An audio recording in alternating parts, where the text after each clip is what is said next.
What's up, guys? How are you? How's everything? I'm back. It's me, your boy, your brother, the man you like, guys love to hate. It's Hebot.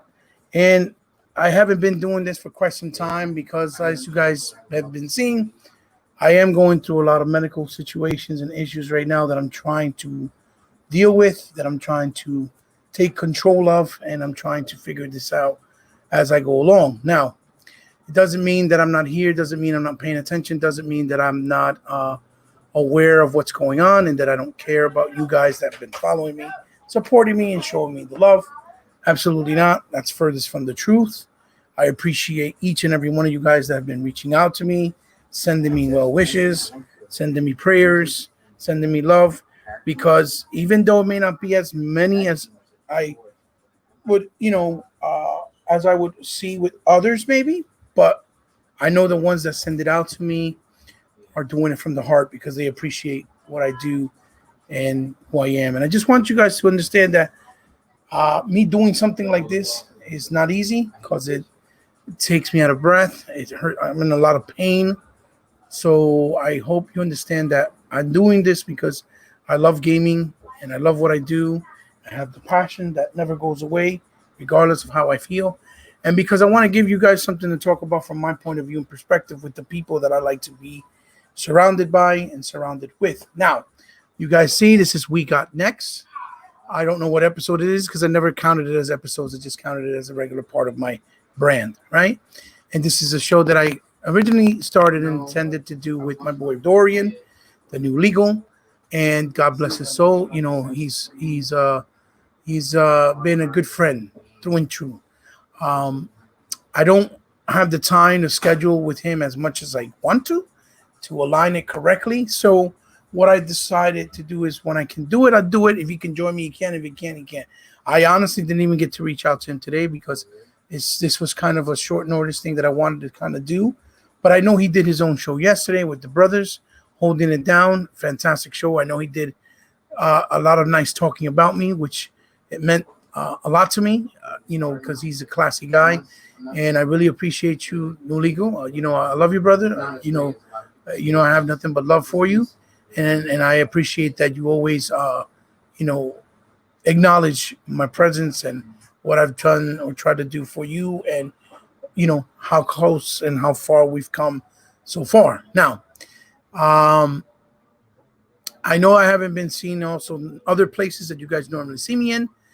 Those are other issues that I've tried to keep basically in closed doors, in private. Nothing really bad, nothing really personal. Just the timing to talk about it or to address it just hasn't unfolded yet, right? So, again, it's not because, I have ill will with no one or because I don't care about the audience that has been following us. Just know that I am working on it behind closed doors. If that is something that might help you guys, answer some of the answers or questions that you may have. And I'm sorry for being so vague.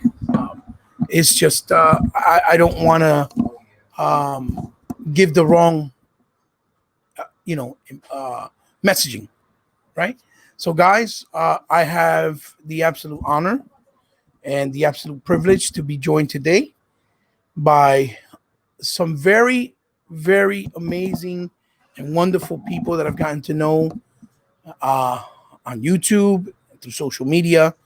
And, some don't need no introduction, and some I've never really done anything before. So it's an honor for me to be able to kind of help debut their presence through a podcast because I think it's long overdue. I feel that they have so much to give in a positive way, right? In a positive way, not a negative way, but in a positive way to the community that we are so much lacking this day and age, especially with all the dumb rhetoric and nonsense that you see daily against predominantly hate on one brand, which is Xbox, because you don't really see it from the other side of the fence, which is Nintendo and obviously PlayStation. And I've always told you guys that I drive my channel in being something that it's about being positive Xbox at all times because there's not many of us that do it, so we need it because it's lacking.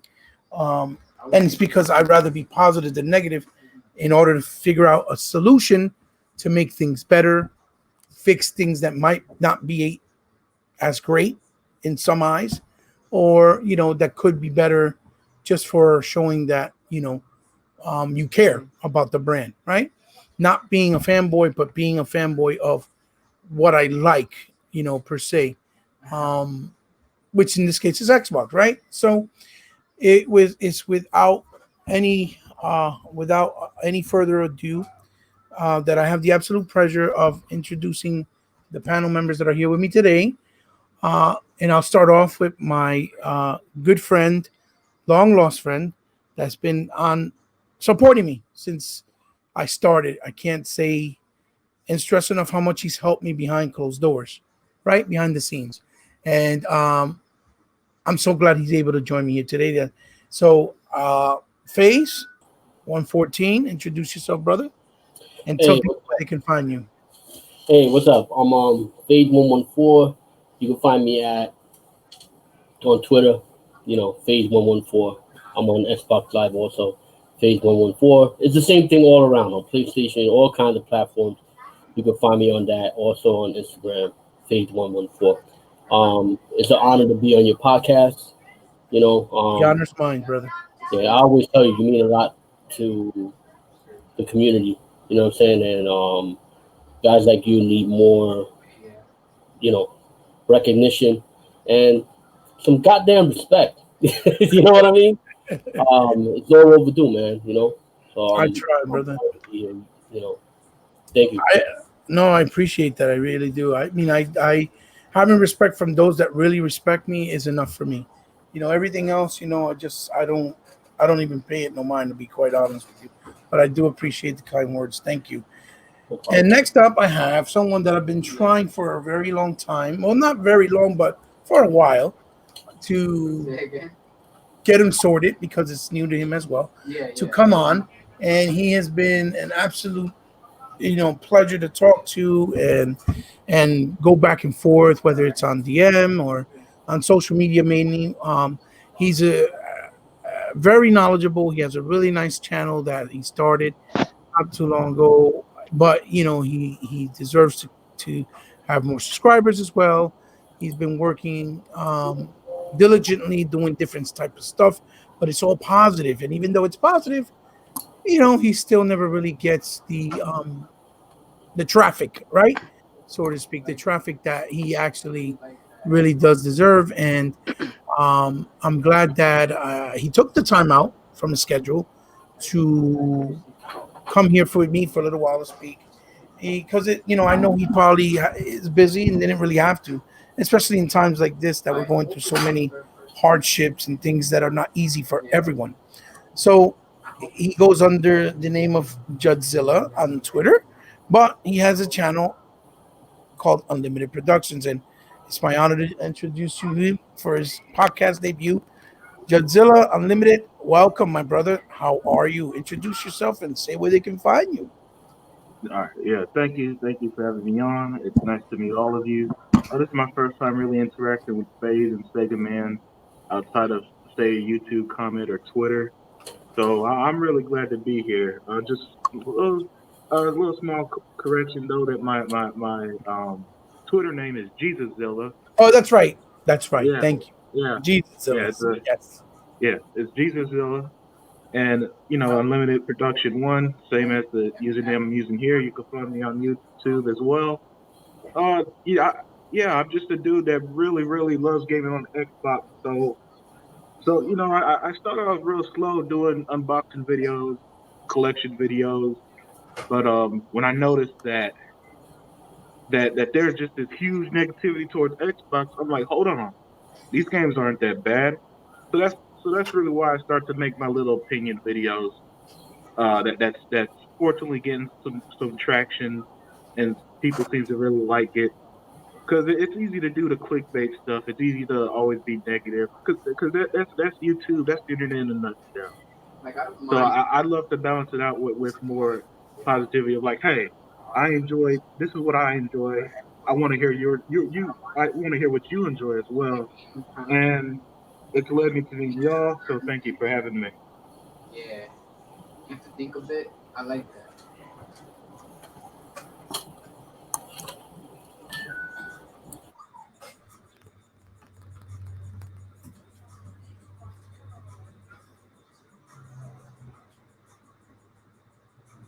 Hello.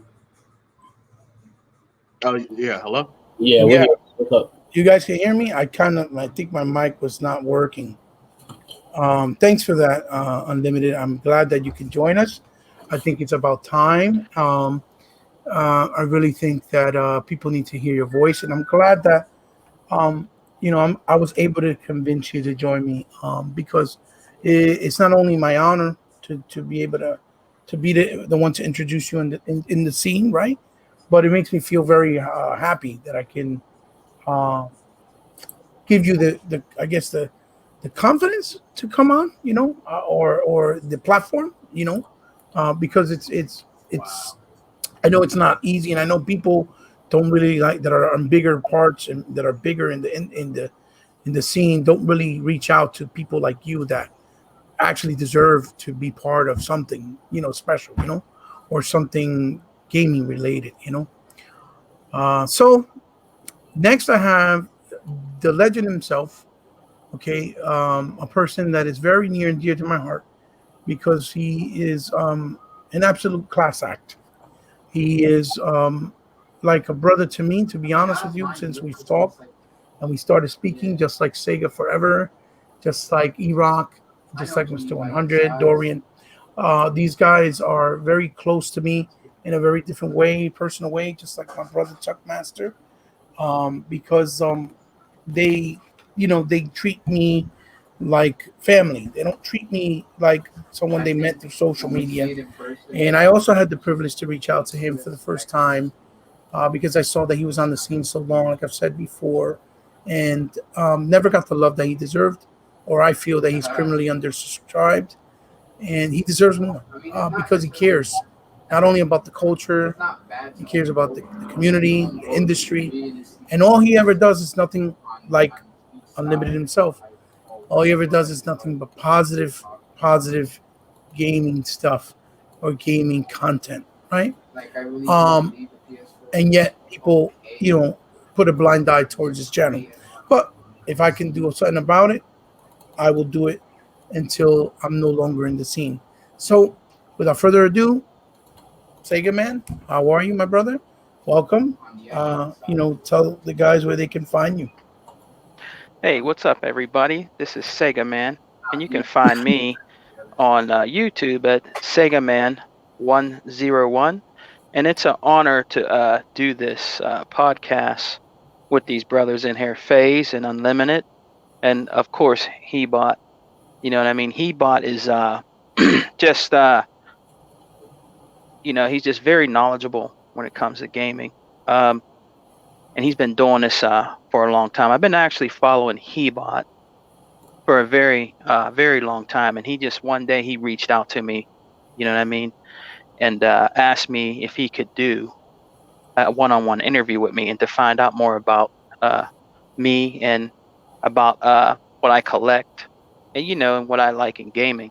And yeah, he was the first one to reach out to me, man. You know what I mean? And from there, it's just been a really good brotherly friendship. You know what I mean? So yeah, he bought, man. He just felt it when he would see my videos and said, "I'm gonna reach out to this brother, man, and and give him try to interview him and see, what he thinks about gaming. Talk about collect like what I collect in my collections of systems and games I have. So to be honest with you, if it wasn't for Hebot, I probably wouldn't even be doing honestly like podcasts and different things like that. So I just shots out to Hebot, you know what I mean? Because man, I mean, he reached out to me, you know what I mean? So and that's what I like about Hebot, man. He's very knowledgeable about gaming. Uh, when he does his videos, real quick about stuff that's going on, uh, the toxicity out there in the gaming streets and in the community. He combats that, and you can see it when people get mad because they can't battle him. They just can't. When he comes out with facts, they go to saying dumb stuff. I don't want to get into all that, but they come out saying dumb stuff because they know they're wrong. When he proves them wrong, there ain't nothing they can do but start toxic stuff and start talking about the brother. So hats off to Hebot. You know what I mean? So if you want to combat Hebot or you want to go against him, to be honest with you, you better come with your A game, because if you don't, you will lose. So But thanks, brother. I'm very happy to be on this with these brothers on here on this podcast, man. And it's going to be good to talk about, the Xbox show and gaming topics. That's right. That's right. No, thank you for the kind words. FaZe, you were going to say something? I'm sorry. No, I remember Sega Man. I remember a video. He said, if he's gonna mess with you, anybody gonna mess with you, don't bring the A game, bring your S game. Yep. Yeah. You're right, FaZe. You're right, FaZe. I did, because they can't. I've watched videos. I actually watched videos a couple times where they tried to battle Hebot and they lost, man. Right. You know what I mean? So, you better come, like you said, you better come with that S game. You better know what you're talking about, because if you don't, you're just going to make yourself look pretty stupid. You know what I mean? This guy's been doing this for a long time.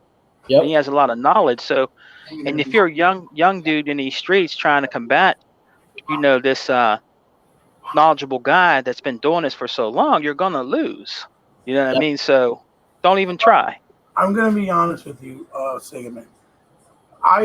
The sentiment, honestly, of what you're saying is basically the same for each and every one of you guys, because I've gotten to know each and every one of you guys a lot more deeper. Maybe not, unlimited as much, but I have been little by little, and I know that he's a knowledgeable dude as well. You understand? So when I do things, and when I use my platform to do anything, if you guys have noticed, I always try to associate myself or be around people that I know care about gaming, care about the roots and the values of gaming, how it started, and also know how to respect the industry and the community, right? And this is why I like doing things with gentlemen as yourselves. I have the same respect for each and every one of you the same way, because I know you guys have the same knowledge in your own way to deliver, to present, and to offer to everyone. But, enough about me, even though it's very, it makes me feel very happy and I appreciate it. But let's talk about gaming, right? Because that's what we're here for. So, hey, Hebot. Yeah. One more thing. Unlimited is a really cool brother, because he also looks out for people that he watches their videos. And he one time told me that there were certain trolls that were in my comment section and not to click onto them or anything like that. So he warned me about that. And I told him, I said, good looking, man, because if I didn't know that, you know what I mean? He said they could mess with your YouTube. So, shouts out to Unlimited for that, man, because I didn't know that, man. So he put me down with that game. So I know what's up with that now. Well, Unlimited, Unlimited alongside Starboy, I think it is his name. Starchild or Starboy, I forget, on Twitter. They have been supporting every single person in the YouTube community, alongside Mr. Kima and alongside, FaZe 114. These guys have been in everybody's platform supporting them day in, day out, all through the years. And they never, ever, ever, ever, ever get any recognition. They never get shout out. They never get called back on. No, nothing. That is why I've tried. I reached out to Starboy as well. I've reached out to Mr. Kima as well on Twitter. They may not say nothing, but I reached out to them too to try to do something with them as well. The interviews, to get to know them and to get to know who they really are behind that, pic. Because that's what I've always wanted to do with my platform. My platform has always been about reaching out for the small guys that deserve it, that need it, and because they're the real deal. And that's what I've always tried to strive my platform to be. That's why I reached out to you, E-Rock, Sega Man, because I've seen these guys, and now Unlimited, also FaZe. You know how long it took me to do an interview with Sega Man? At least a year. maybe longer, because we couldn't match up. But I kept on and on until I was able to do it. Faze, I've been trying to do podcasts with him for almost 3 years. He can tell you and vouch for me right on here because he knows. But just the alignment wasn't there, and now I'm finally here, and I appreciate it. I'm happy that he's here. So, guys, let's get into what I wanted to talk about. So, yesterday the Xbox showcase happened. It was, to say the least, very controversial. It was very divided, and it was very, for me, invigorating. But like always, when Microsoft comes out and tries to do things, uh, you know, trying to cover basically all their bases and all their corners to be as diverse as any other company can possibly be. To be honest, at this point, they're the most diverse as far as gaming, on their own merit, because they don't have handouts, they don't have people helping them just for the sake and fact that they're the most popular console or the leading platform, as we say in the industry. And yet, for some reason, no matter how consumer friendly they have been, no matter how much they have tried, no matter how much they do in the right way, they always seem to face that challenge of it's not good enough. It's not good enough. It's not good enough. And then this is where it comes to the point where it almost makes you wonder and question, well, how is it not good enough? Are we, or are we actually being gamers anymore?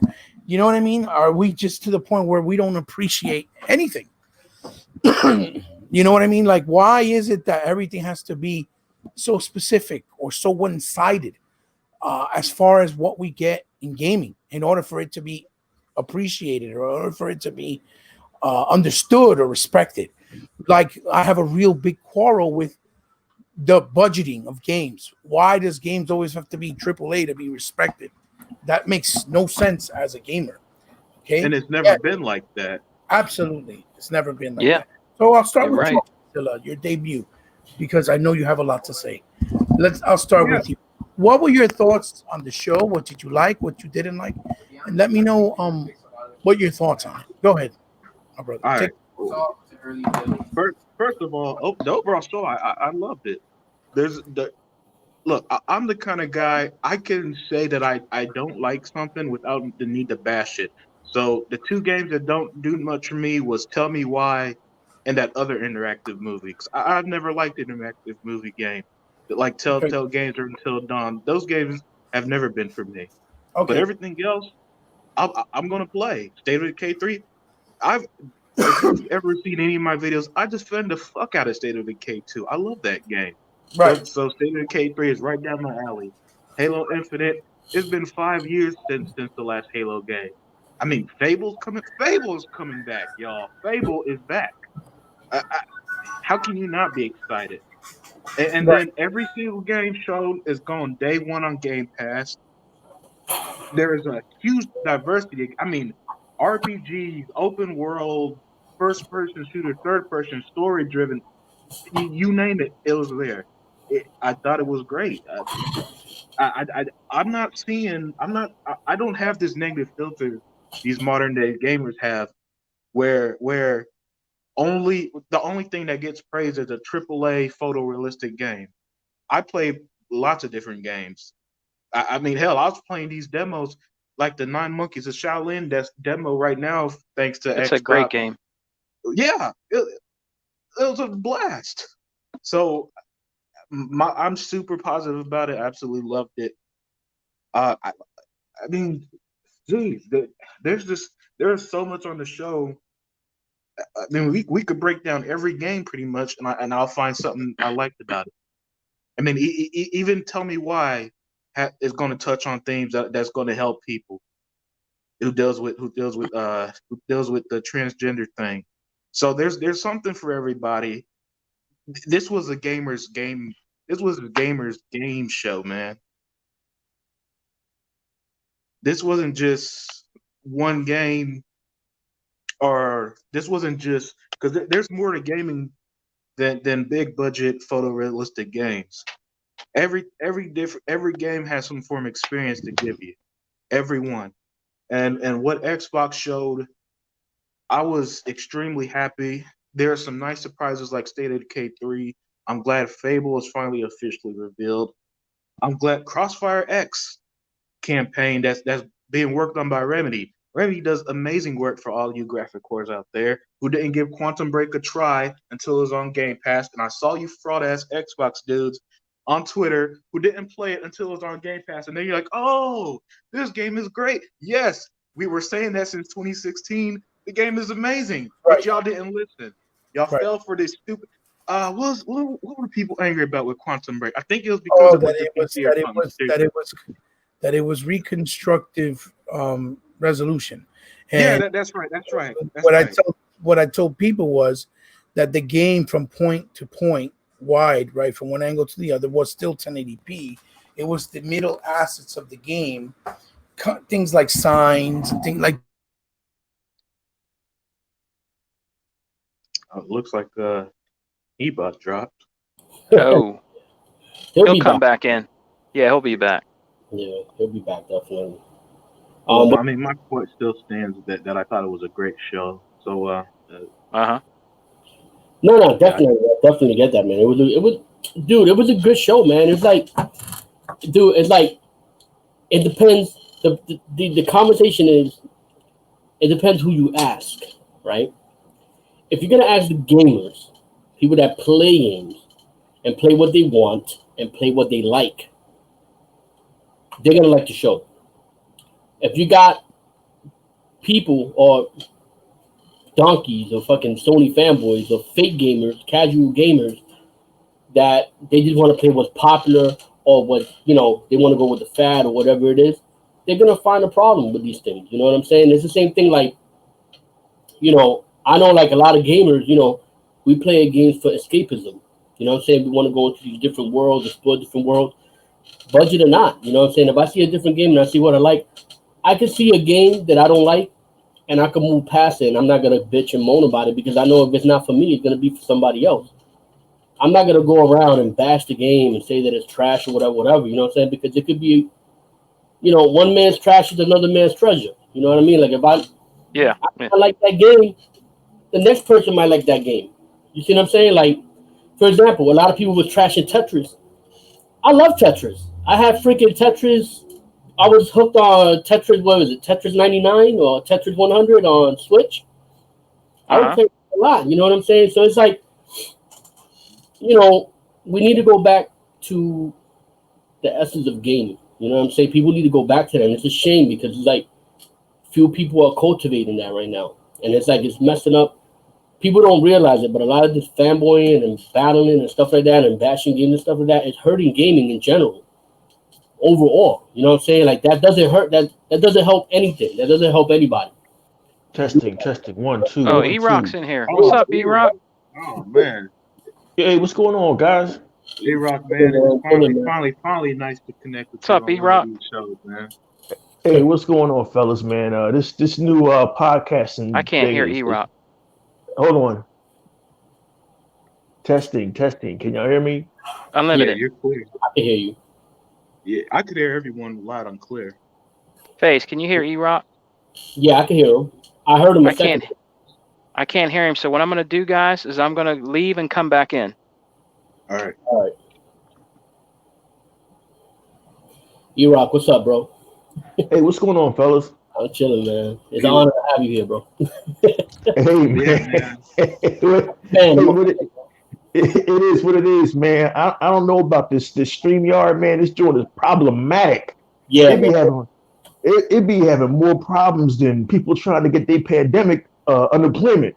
But look, at least we have been here and we can broadcast on something because I don't even know if Google Hangouts is even working anymore. Yeah, I feel you, man. Nah, but I mean, there's better stuff out there. You know what I'm saying? Like, but I'll do next time. Like, can you hear me? Can you guys hear us? E-Rock and them, can you hear me? We can hear you. Yeah. What's up, brother? What's up? Yeah. Heba was saying something about why is it that people make such a big deal about the budget in games, And why is it such a big deal? You know, when they're showing a game, it's like everybody wanna.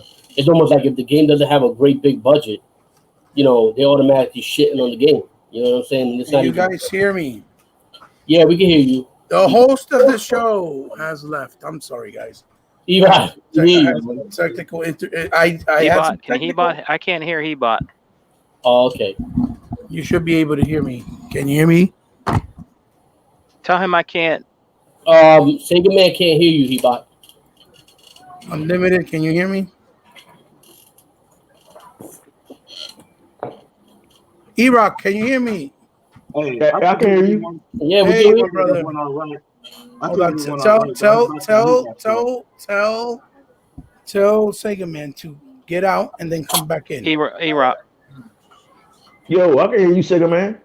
Tell him Tell to get him out and I'm come gonna back in. try to leave and come back in. Yes. There you tell go. him that. I'm gonna try to leave and come back in. So we'll see.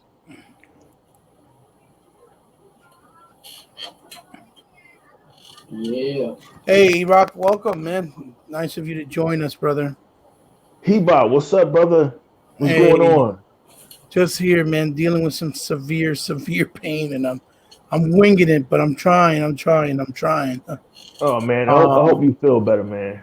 It's rough, man. This thing is not really fun. It's not I easy. can It's hear kicking my Ebot. ass. Hear me? Can you hear me now, Sega man? Yep, I can hear you. Good, I can good, hear all good, the good. brothers now. Yep. So I heard Unlimited's all of his stuff, even though I disconnected. All his good points of what he was saying. He's absolutely right. It's a lot of fuckery, a lot of stupidity has been going around for a very long time. And to be honest, it's just raises the question of, where are the real gamers at? Anymore? Are there any real gamers anymore? They're Y'all don't want just the answer to that. yeah. I don't So want the answer to that because y'all done woke me up now. So I might as well I might as well get in it. I might as well throw down. so E-Rock, welcome, brother. That's my brother from another mother. My brother E-Rock, very special person in my heart. A good friend that's always been rocking out with me. And I also had the privilege to reach out to him, and he gave me the time of day. He didn't ignore me. He said, "What's up?" He probably was like, "Who the hell is this dude?" But he took a chance, and we became good friends. And ever since then, he's been, one of my nails in the wall, holding me together. He's just a good person, a good guy that deserves a lot of respect and a lot of support. And he really doesn't get it. But either way, he's misunderstood, so to speak. But He don't take no shit. That's why I yeah, like he's a good guy. He has a big heart. He has a good guy, and his intentions are always in the right place. So, my brother E-Rock, since you just chimed in and came in, what I had asked Unlimited, your favorite new YouTuber, which I told you I was going to try to get him on. That's Yes, why I wanted indeed. you on. I wanted you on. I told you I wanted to surprise you. Because just like you, I feel the same way about him. I really think that he's a good asset to the community as far as being Yes. positive, as far as bringing the right messaging, as far as his knowledge, because he's not he's not a follower. He leads his own path, obviously. So I asked Unlimited, and he so elegantly put it in his own words about what he thought about the show yesterday. I know you did the show with my brother D-Rock Dorian, the new legal. I couldn't make it yesterday at all because I just was so bedridden and messed up. Today I felt a little bit up to it and not really, but I'm still trying to wing it here. I'm not gonna lie, I'm in pain, but I figured I get you on because Unlimited was on. So what were your thoughts on the show, and how did you like it? What did you feel? Yeah. Hey, that show we had yesterday, that was a violent show. That was an angry show. So I'll try to I'll try to tone it down. I'll try to tone it down for the good brothers here tonight. Hey, listen, man. I was impressed, man. I wasn't, I knew Xbox was going to show games, but I wasn't expecting to see a trailer for State of Decay 2. I Yeah, wasn't expecting. I knew it was going to show Halo Infinite, but you know, I, I admittedly have not been into Halo as I have been into Gears of War the last 5 or 6 years. But right. I mean, the instant I saw that Halo Infinite trailer, I got vibes of Halo Combat Evolved. Right. I heard that music, and I saw Master Chief using that grappling hook to repel up walls and repel himself into the faces of grunts. And I was like, yo, man, this shit here look hype. Well, a little And fun then- factor for you guys, if you guys didn't know, E-Rock, since you said music, the composer for the new Halo is the guy who composed the music for Ori. Okay. Yeah. Okay. Oh, that's And then cool. I didn't know that. Oh, and then that ending with that enemy, Trucks? you know, that enemy, he's making it seem like, no, dude, like this shit is personal. You're here. He's like, Master Chief is here. You're some kind of god. So let's find out what's up. It's me and you. Like, yo, I'm hyped, man. I want to play that. All right. Okay. They showed Crossfire X, and when they showed that Remedy logo, Remedy, you know what I mean? The guys that made Quantum Break and the guys that made Control, the last game that everybody went nuts over. So y'all should be hyped for Crossfire X. Crossfire X look nuts, dog. That joint look nuts. Oh, yeah. I'm on that. Oh, yeah. The medium looked hype. There's another video of the medium out there, and it's being talked about by one of the developers. Yo, man, that joint, the medium looked nuts. It had the graphics that everybody goes on about. What else was dope? Oh my God, man, Rare's Everwild. I'm on that. Oh yeah. I'm on that. See, Rare. I didn't even know when did they have time to do another game while they was doing Sea of Thieves? I have no idea. But this just goes to show you what happens in this development cycles. These games take a while to make. They just can't spit these games out, man. And Everwild looks beautiful, man. Yeah. I was digging on something called it's this platformer called The Muck, I think it's called. Yeah, with the black astronaut girl. Yeah, man. I'm down with that. I mean, what the hell else did they show? Obsidian has a they got an RPG coming. Yo, listen, guys, listen. It's like this. You know shit is real, right? When IGN they talked about this new upcoming console generation, and picket fence teeth Ryan McCafferty, he finally did his fucking job and had to give Xbox their props because it was a PlayStation dude there, right? So they asked the PlayStation dude, like, well, what do you think about Xbox's new games? And the PlayStation dude was like, well, there was nothing really there that really interested me, and I don't really see a reason to buy an Xbox One X. And PlayStation's launching with Spider-Man Miles Morales. Ryan McCafferty, who we all know is a shill, who we all know should not be IGN's Xbox, this picket fence tooth jackass finally. It is defense, hold on, let me finish. This nigga finally did his job, FaZe. Yo, Unlimited. This dude finally did his job. He said, "No, man." He named every game Xbox had coming out, and he said, "Yo, man, this is the best lineup Xbox had in years." The Xbox One X is worth a purchase. I sat there slack jaw like, damn, dude, it took you about 8 years to finally do your job. But anytime Ryan McCafferty can finally drop his bullshit and admit, yo, Xbox did the damn thing. Xbox did the thing. And guys, the only reason why everybody's hating, people are hating on Xbox, is because they want an Xbox to go away. These so-called gamers that you be on Twitter, they want an Xbox to go away. Crap gamer them want an Xbox to go away because Xbox hurt his feelings 3 years ago, and Xbox shunned him and didn't want to be around his crazy ass, right?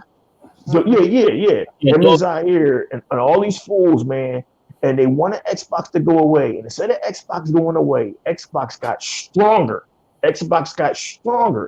You can't talk about power no more. You can't talk about games no more. You can't talk about resolution no more. There's nothing you can really even talk about no more. So, man, I'm proud to be an Xbox gamer. I'm hyped for what I saw. That show gets a 10 out of 10 for me.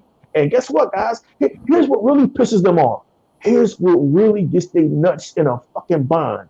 Is that all them games they showed, y'all gonna be basically getting them for free with y'all $15 a month Game Pass subscription. And they hate it. They hate you. They hate you, FaZe. They hate you, Unlimited. They hate you, Sega Man. They hate you, Hebot. They hate you because you're an Xbox dude and you won't fall for fall for the funk and become a half breed or become a donkey. Hey, it's all good. I love it. I love it. Iraq. See, they thought that this gen was going to be like the Dreamcast. They thought that Xbox was going to get out the game. Mm-hmm. That's what they're banking on. But Xbox is like, nah, we ain't Sega. We're fucking Microsoft. Yeah, We're just going to put more money. We're just going to put more money in by students. What are you going to do, Stoney? What are you going to do? What are you going to do? Undercut us on the price? We're fucking Microsoft. We got Game Pass. You don't need to buy our fucking console to play the game. So undercut the fuck out the Xbox Series X. Who cares? You know,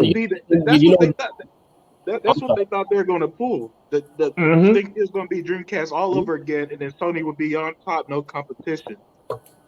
Nah, that's facts, bro. And you know what the thing is? You know what must hurt their feelings a lot too is that Xbox is going to be around whether they like it or not because they got the money. Game Pass is going to be fueling everything. So it's a wrap, yo. Like I don't even think like people just hating just to hate, bro. There's some people that FaZe, you say what you thought. What did you think about the show, FaZe? Now that you're what are your sentiments? And then we'll correlate everything together. Yeah, all right. But I thought honestly, like I said it earlier. I mean, I know you got cut out earlier, but I mentioned that, it depends also who you ask, because the thing is, if you talk to gamers, people that actually play games and people that like Xbox and love Xbox, the show is fantastic.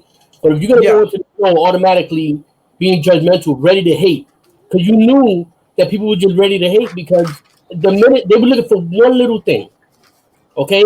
And then they just jump all over it and start attacking it, you know what I'm saying? But the whole show was good. You know what I'm saying? It's like the whole show was good. I mean, I like Halo. You know what I'm saying? I just counted. I went to one of these websites, Tech Radar. I counted between this show and the last show they had. I counted 69 titles. Damn. Already for Xbox Series X. You know what I'm saying? 69 titles, and that's not taking out the rumored games. And there's rumored games. I mean, I thought the show was good. You know what? If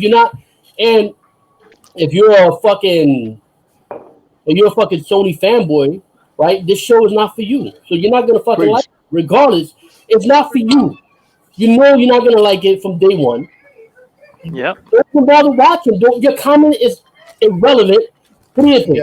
Two types of people didn't like the show: Sony fanboys and filthy casuals.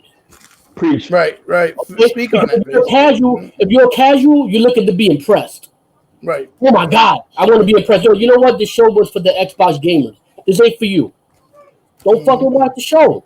Period. Right? Because and again, they're gonna make their money regardless. You know what I'm saying? We got enough Xbox gamers, you know what I'm saying? So I thought the show was good. Anything else, and then if you had a problem with it, they rebroadcast the show in 4K 60 frames a second. Yeah. Okay. When people were complaining about certain visuals on the PlayStation show, people was capping. Oh no! Watch the 4K 60 frame a second show. When people were complaining about certain visuals on Xbox games, nobody mentioned the 4K 60 nowhere. I didn't see nobody tweeting or whatever. To follow up on what E-Rock said with Ryan McCaffrey, Alana Pierce made a video last night. She was saying straight up. She said, "Look, I don't even know how people just ignore the fact that they're getting all these games on Game Pass on launch. Like that's fucking incredible. You know what I'm saying?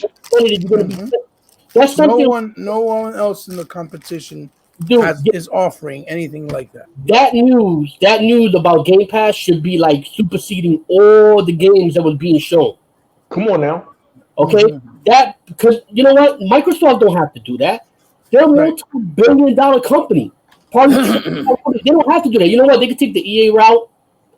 They could do like Ubisoft. They could do like Sony. That's fuck right. You, give me up. Fuck you, pay me. You know what I'm saying? But no, you know what? They're catering to the gamer.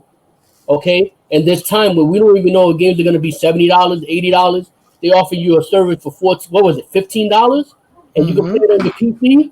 Or if you don't like PC, you could get it for the $9.99 for Xbox. Okay, so they're offering you this, and they're giving you all these games, and nobody talked about it. All they focused is about the fucking visuals on the bad guy of Halo. Okay, which and they even admitted that the game wasn't fully optimized yet. Okay, so I don't know. It's just people just hating the hate, and then you got some people that really just want to see Xbox dead. They want to just get buried to the ground, and they don't want to see it anymore for whatever reason.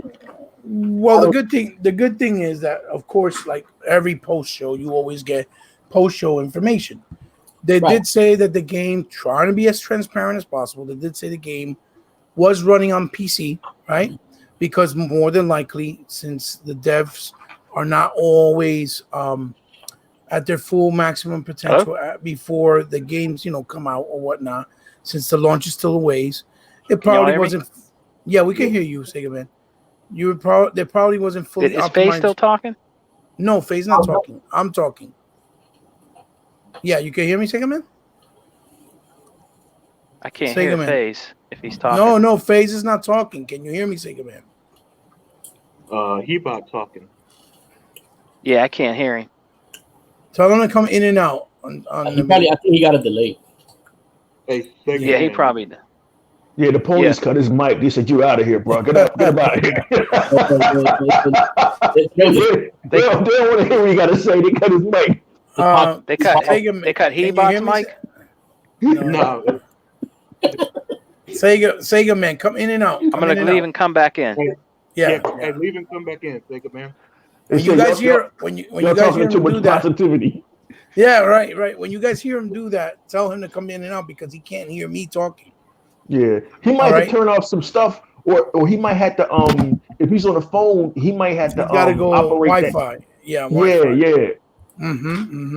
So what the good thing was that they said that it was on PC, right? So it probably wasn't finished and optimized for the Series X yet, but it's based off the specs of what the Series X is supposed to be doing.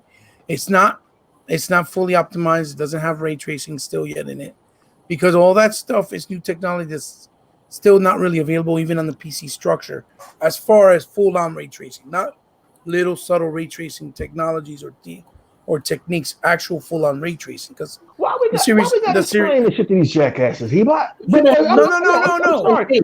know. Guys.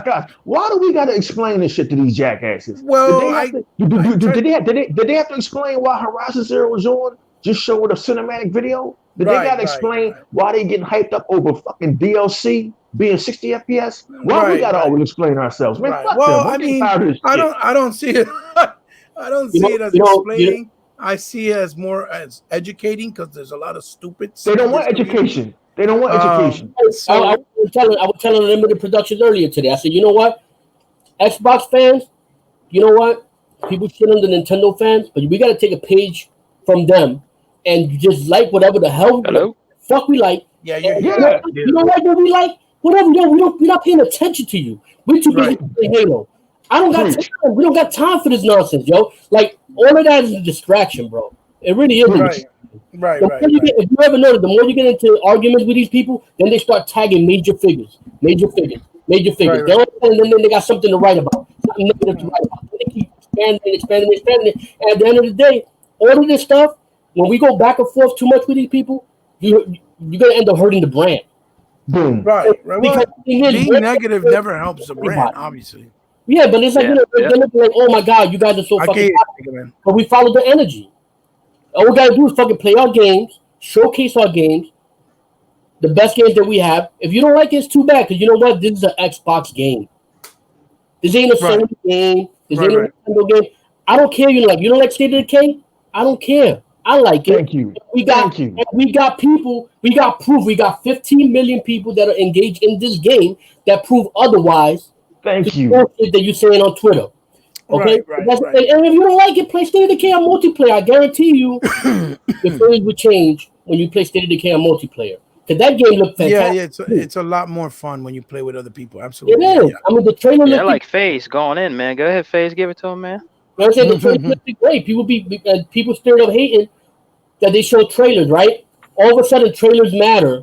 Trailers matter when Xbox shows it, right? Yeah. Trailers don't matter when Sony shows it. Thank you. Don't matter when Nintendo shows it. Thank you. Mm-hmm. And that's the problem. I mean, I showed a JPEG and people were praising them.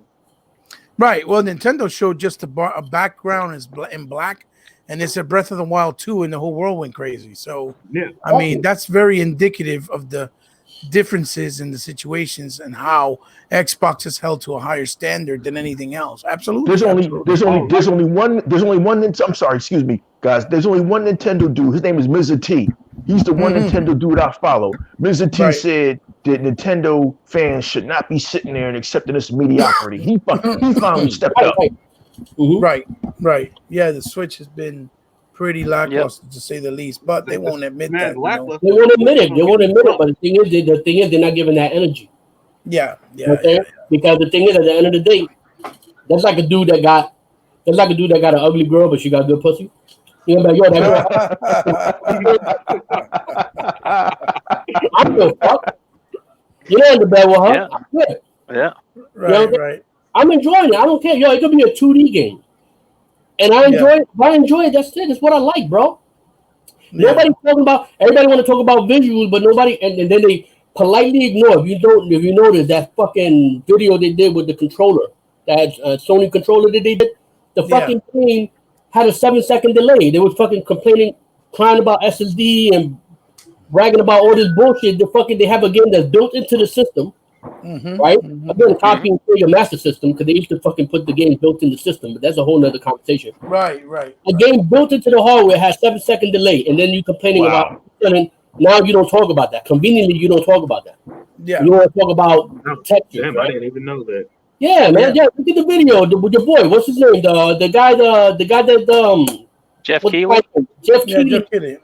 Watch the Jeff Keighley video with the controller. He's playing that game with that gay-looking robot, whatever. Astrobot. Astrobot.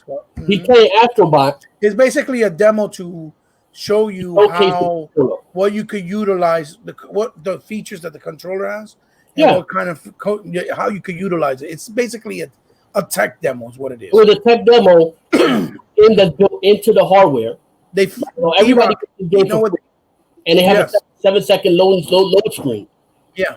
E-Rock, they put in the duckies from PS3 in that damn demo. Oh wow. They went back to 2001 on us. Wow. And then Jeff Keighley was actually going crazy over that. Oh, look, the duckies. Yo, bro. It was so funny. E-Rock, he was blowing into the controller, bro. Yeah. He was really into it. He's like, you know, like why he was blowing into it, right? That's a feature of the controller, right? You got to blow into the controller. You could blow into the controller. Well, Jeff Keighley's used to blowing things, so. Oh, boy, stop it, Singer, man. Look, with that being said, hold on, Faith, 1 second. With that being said, no, don't ever apologize. You do what you got to do, brother. That's what we want. We want that positive passion. Positive passion. That's right. That's called positive passion, not fanboy. That's right. It's called positive passion. Go ahead. Now, Sega man, with that being said, since you want to say about people blowing stuff, what were your thoughts? Oh man, what was your thoughts on the show yesterday? What did you take from it? What did you like, or maybe what you didn't like? Let me know. The floor is yours, brother.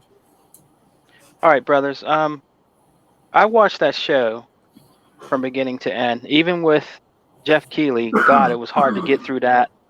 But I watched the pre-show, and then I watched, the show with the homies. Shouts out to 100 and them. We all watched the show together. All right, and after that, I watched the show. We were all, celebrating. At the end of the show with Fable and all that. Was wilding. Yeah, he was. He was, man. He was wilding out. Having a good time. Yeah, he was. So at the end of that, I start seeing all these videos. I'm gonna break this down to you, brothers, right? All these other so-called Xbox podcasts. Now, sometimes I creep in there to see what they think or what they're saying. So one podcast said, "Oh well, the show was all right, and these are supposed to be Xbox podcasts, right? But I'm really disappointed with Halo because when Warthog was going up to the base up there and there was grass popping, it shouldn't be like that, and they should have had this ready, this and this and that." So I said, let me go back and watch it again. So I went back and watched the whole show again, and I didn't see no pop-in. So I don't know what those dudes was talking about. And then I watched the 4K one. I didn't see any popping, so I don't know if they had a bad connect. I don't know if they had a bad connection or whatever. But what I seen from Halo Infinite was really good draw distances in the background. It was a very beautiful game, and also the end guy that was, I guess, one of Atriox's homeboys, right? His face, absolutely did not look like an N64 game. And one of them podcasts said that, and I don't know why. That does not look like an N64 graphic, his face and everything. That was done really well. Now, I know it was a 6-month build that we were seeing, and it was running on PC. It was from 6 months ago. I found out that what we seen on there, but it still looked good.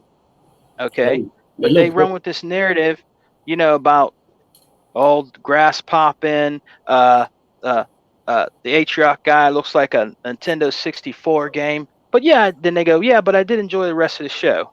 So I mean, they always got to find something. Even Xbox, so-called. You Xbox show me one game podcasters that the find out Atrioc that, man. character model looks like a Nintendo 64 game, and I'll pay you $1,000 right now. Yeah, right. Okay? He bought. Show me one game. You know what I mean? On 6, like, get the hell out of here with that nonsense. Go ahead. I'm sorry, take it, man. That's all right. So, what other games I thought looked good was The Medium. The game from Rare is a very, very articulate piece of artwork. That's beautiful. In that game. You know what I mean? That is a beautiful game, and I cannot wait to try that out. And also, State of Decay 3. All these people popping all this shit about how State of Decay is garbage and that it's crap. You know what I mean? And the one I seen, the State of Decay 3, man, it was breathtaking, and it looked good. And that's what happens when Microsoft gives these developers a chance to fulfill their dreams and bring their games out. You start from scratch and you work your way up. You know what I mean? From State of Decay 1 to State of Decay 2 and then to 3.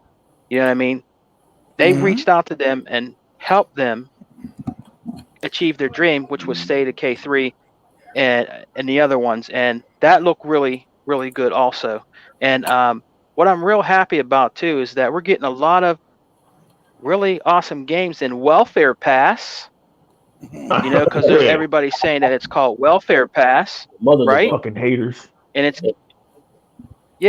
and like I think it was E-Rock said, they're all jealous and they're all mad because we get to play these games day one from Xbox, Microsoft Studios, day one, man. And they can't say that, on the other side. You know what I mean? Because they do envy us. And they wish they had what we had, and they will not admit that. When I make these videos, they come after me. Oh, you can't beat video game gay lover, and Halo Infinite was trash. You look old. This is what they say in my comment section because they get mad because I tell the truth about these games and what's going on, in the Xbox camp. You know what I mean? So, the show to me, guys, was awesome. I gave it a 9. I liked everything I seen. I'm very happy for these games, and I think Microsoft, they did what they could, and people have to take into, they got to take this in, is that the COVID thing is still going on. Now, I'm not saying that that's not an excuse for everything I'm saying, but they got to understand they're going to put their people first. You know what I mean? The people that work for them and secure their safety, just like Phil Spencer said. He said that one time on an interview. You know what I mean? So they're doing all they can, and them bringing Fable back, they answered their their fans. I almost cried. And it was great to see. Yeah, and it was great to see that at the end when Matty B said, "Oh yeah, we got something before we go," and I mean that is so awesome that they're bringing Fable back, man. And they had a great show. And after that I did a video, and believe me, guys, I got a lot of hate. from trolls and stuff like that. But to me, it was a mic drop show. To me, in my opinion, people can say what they want, but I think their show was way better than the PlayStation show. I watched the PlayStation show this time. I don't really like PlayStation at all. You know what I mean? I don't like the way they treat us. You know what I'm talking about. I don't like the way they treat us. You know what I mean? And their business practices and you know, and what they do to their true fans is terrible.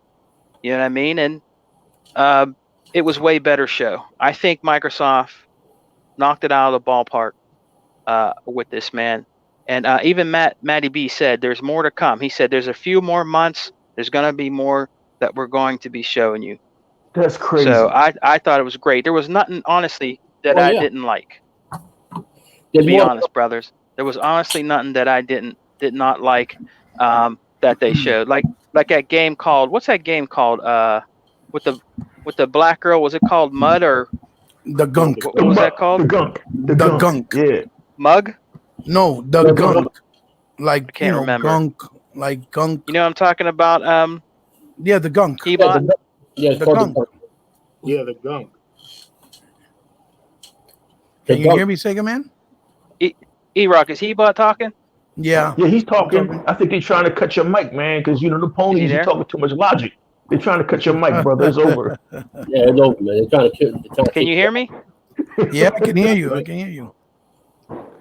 Yeah. Just tell them to come in and out. That's all. Is it better? You can hear me, right, Sega Man? Yeah, can you hear me? Yeah, Yeah. absolutely. Okay, so there was honestly, brothers, there was nothing I was really disappointed about. I think they had a great show. They actually came out and told you what was going to be exclusive and show their exclusives for our brand, the Xbox. And that's what I like about them. They come out and they reach out to their fans and they listen to their fans. We said we wanted a Fable game back. They brought it back. Now, on the other hand, when these other so-called companies, when you want something, they don't answer you back. You know what I mean? Like, for instance, real quick, Back and Pat. You know what I mean?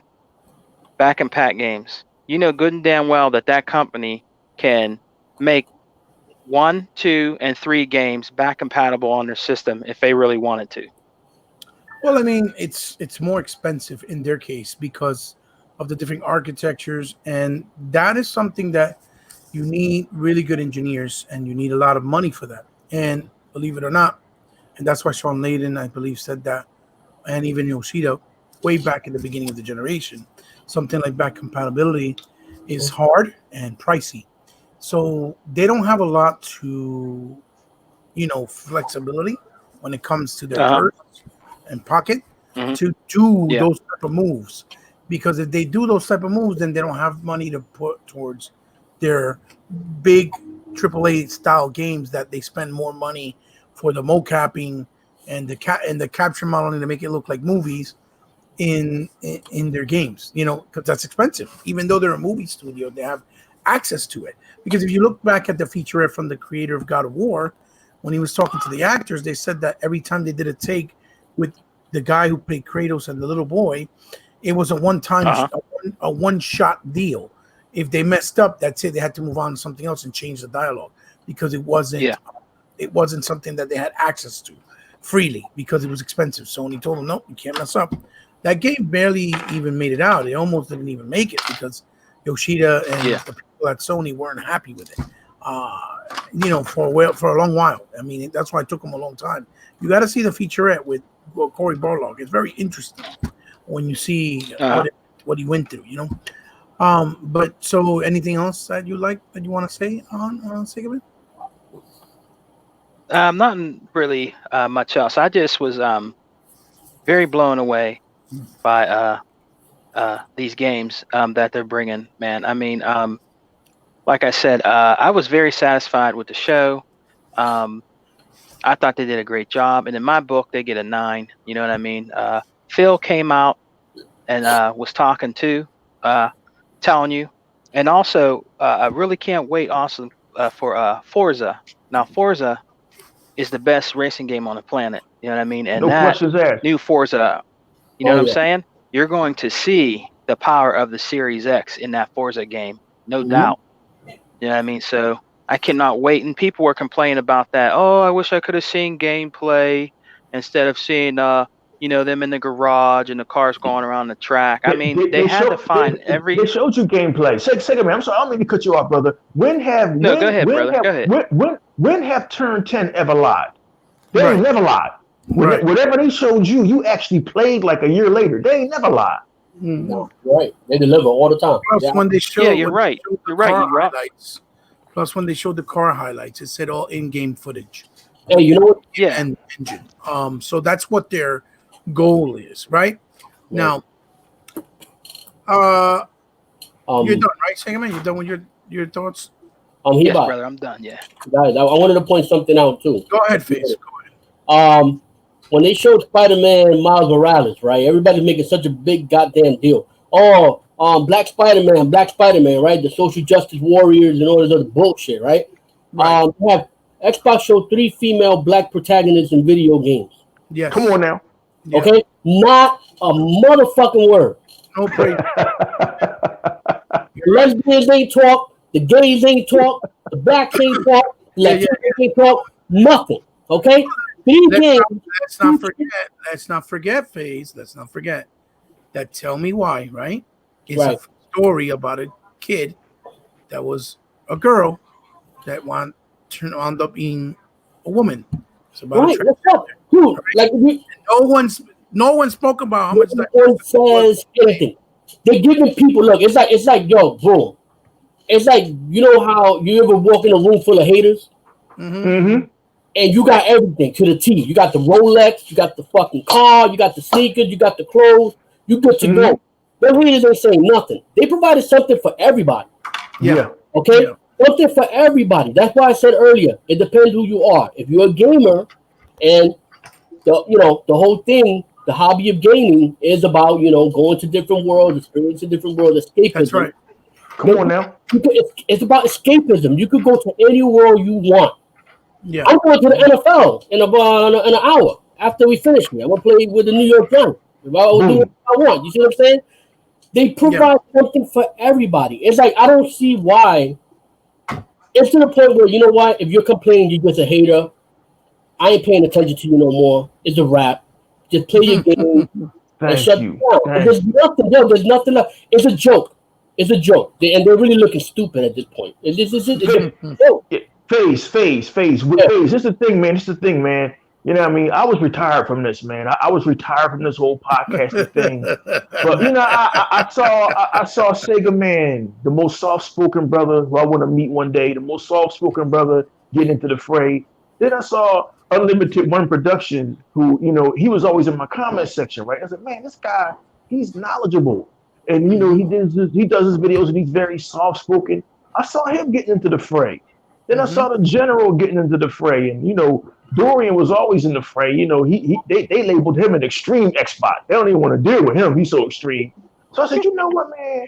If these Xbox brothers is out here representing, I need to come back in this. And I know everybody like, E-Rock, you 51 years old, man.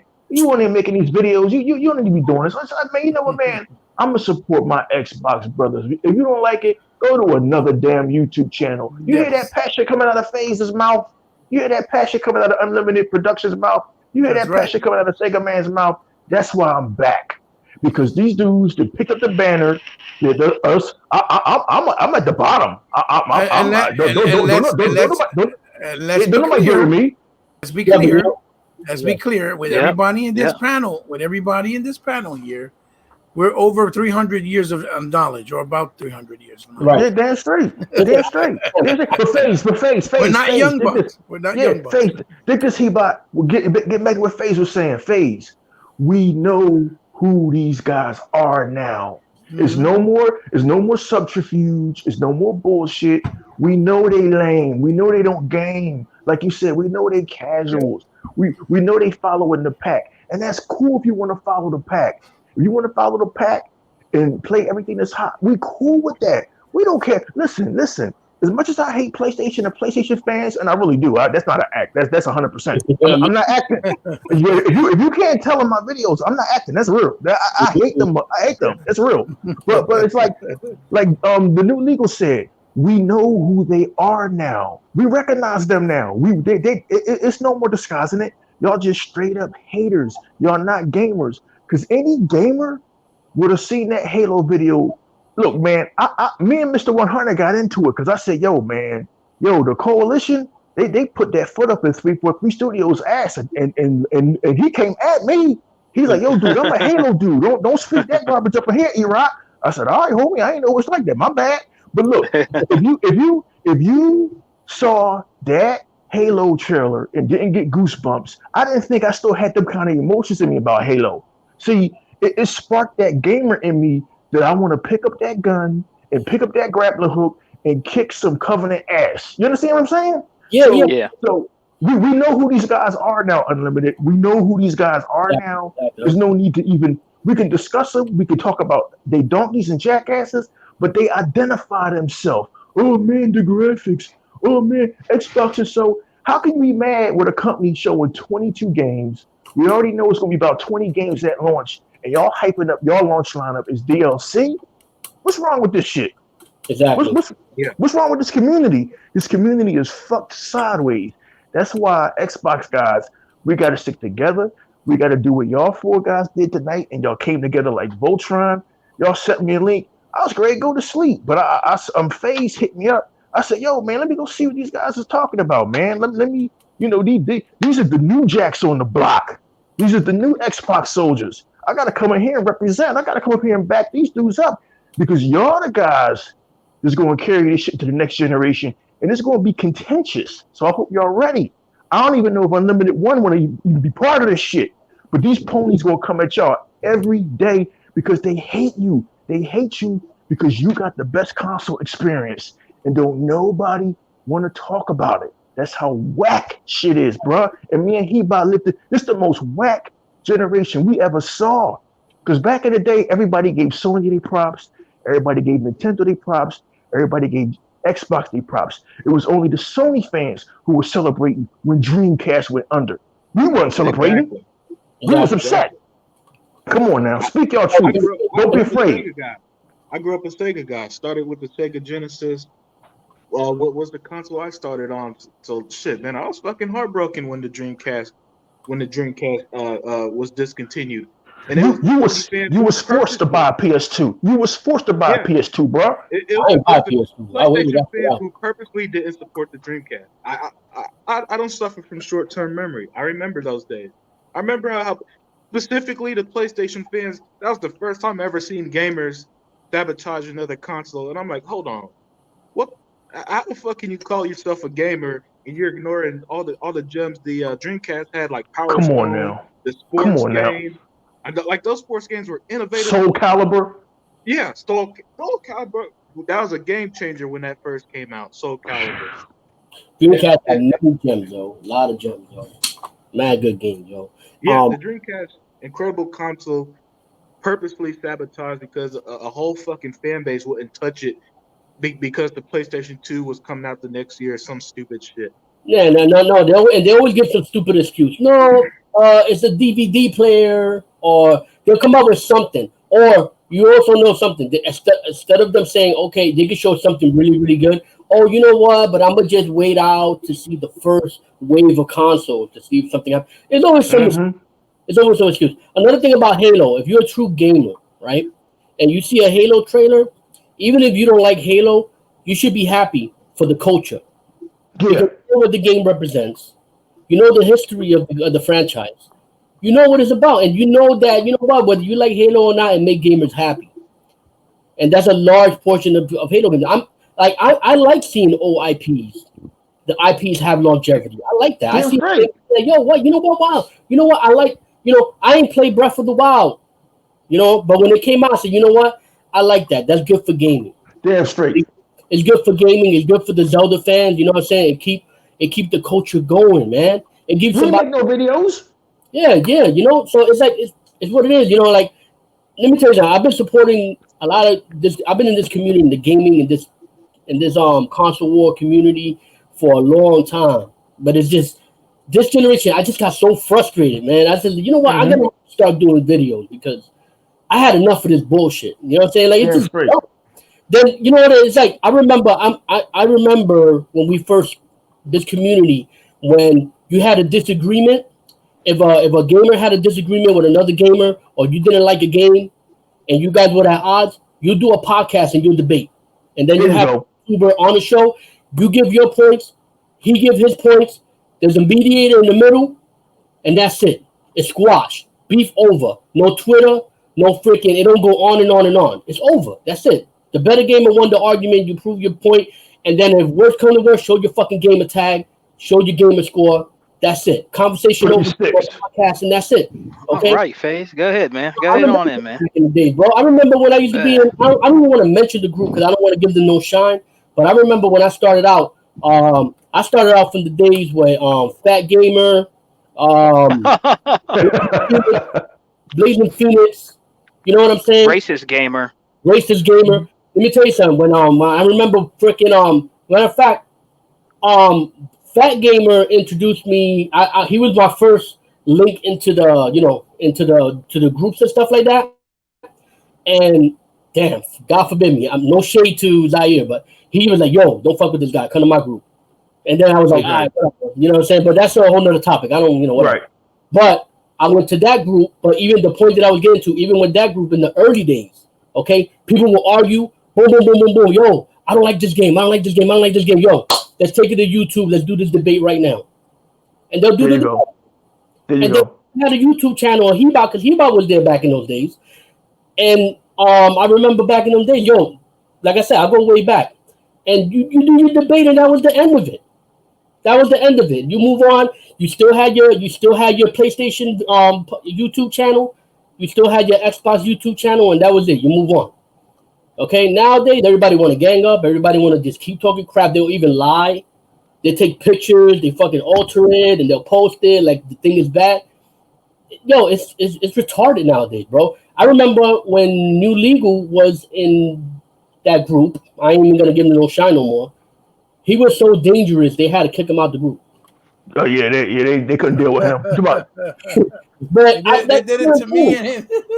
He's talking about he respect the FaZe. He's being respectful. He talking about bang bang. Respect the FaZe though for being respectful, but fuck bang bang, man. It's like the thing is when this community started, it was a beautiful thing because the thing is the Xbox fans didn't have a voice. Okay, the media, the mainstream media and everything was dominated by Sony, by Sony propaganda. Yes. Sony boys. It was not cool to be an Xbox guy. Okay, I was there. Okay, and I remember when it happened. And then, but like I said, it was a sense of everybody got together because we got our love. And you know what? This is what we represent. It's our turn. Our time is now to talk. Okay, right. When we started making noise. And we started building this community. It's like the Sony fan base just started like getting more toxic. Yep. It was ridiculous, bro. But we need to go back to the days. And then I remember, I remember the days of the Xbox Mafia when they fucked bro. Yeah. Oh, wow. I'm here. Damn, he went back. Yeah, we need to go back to the days where we debate. E-Rock. Yo, second man, I can hear you.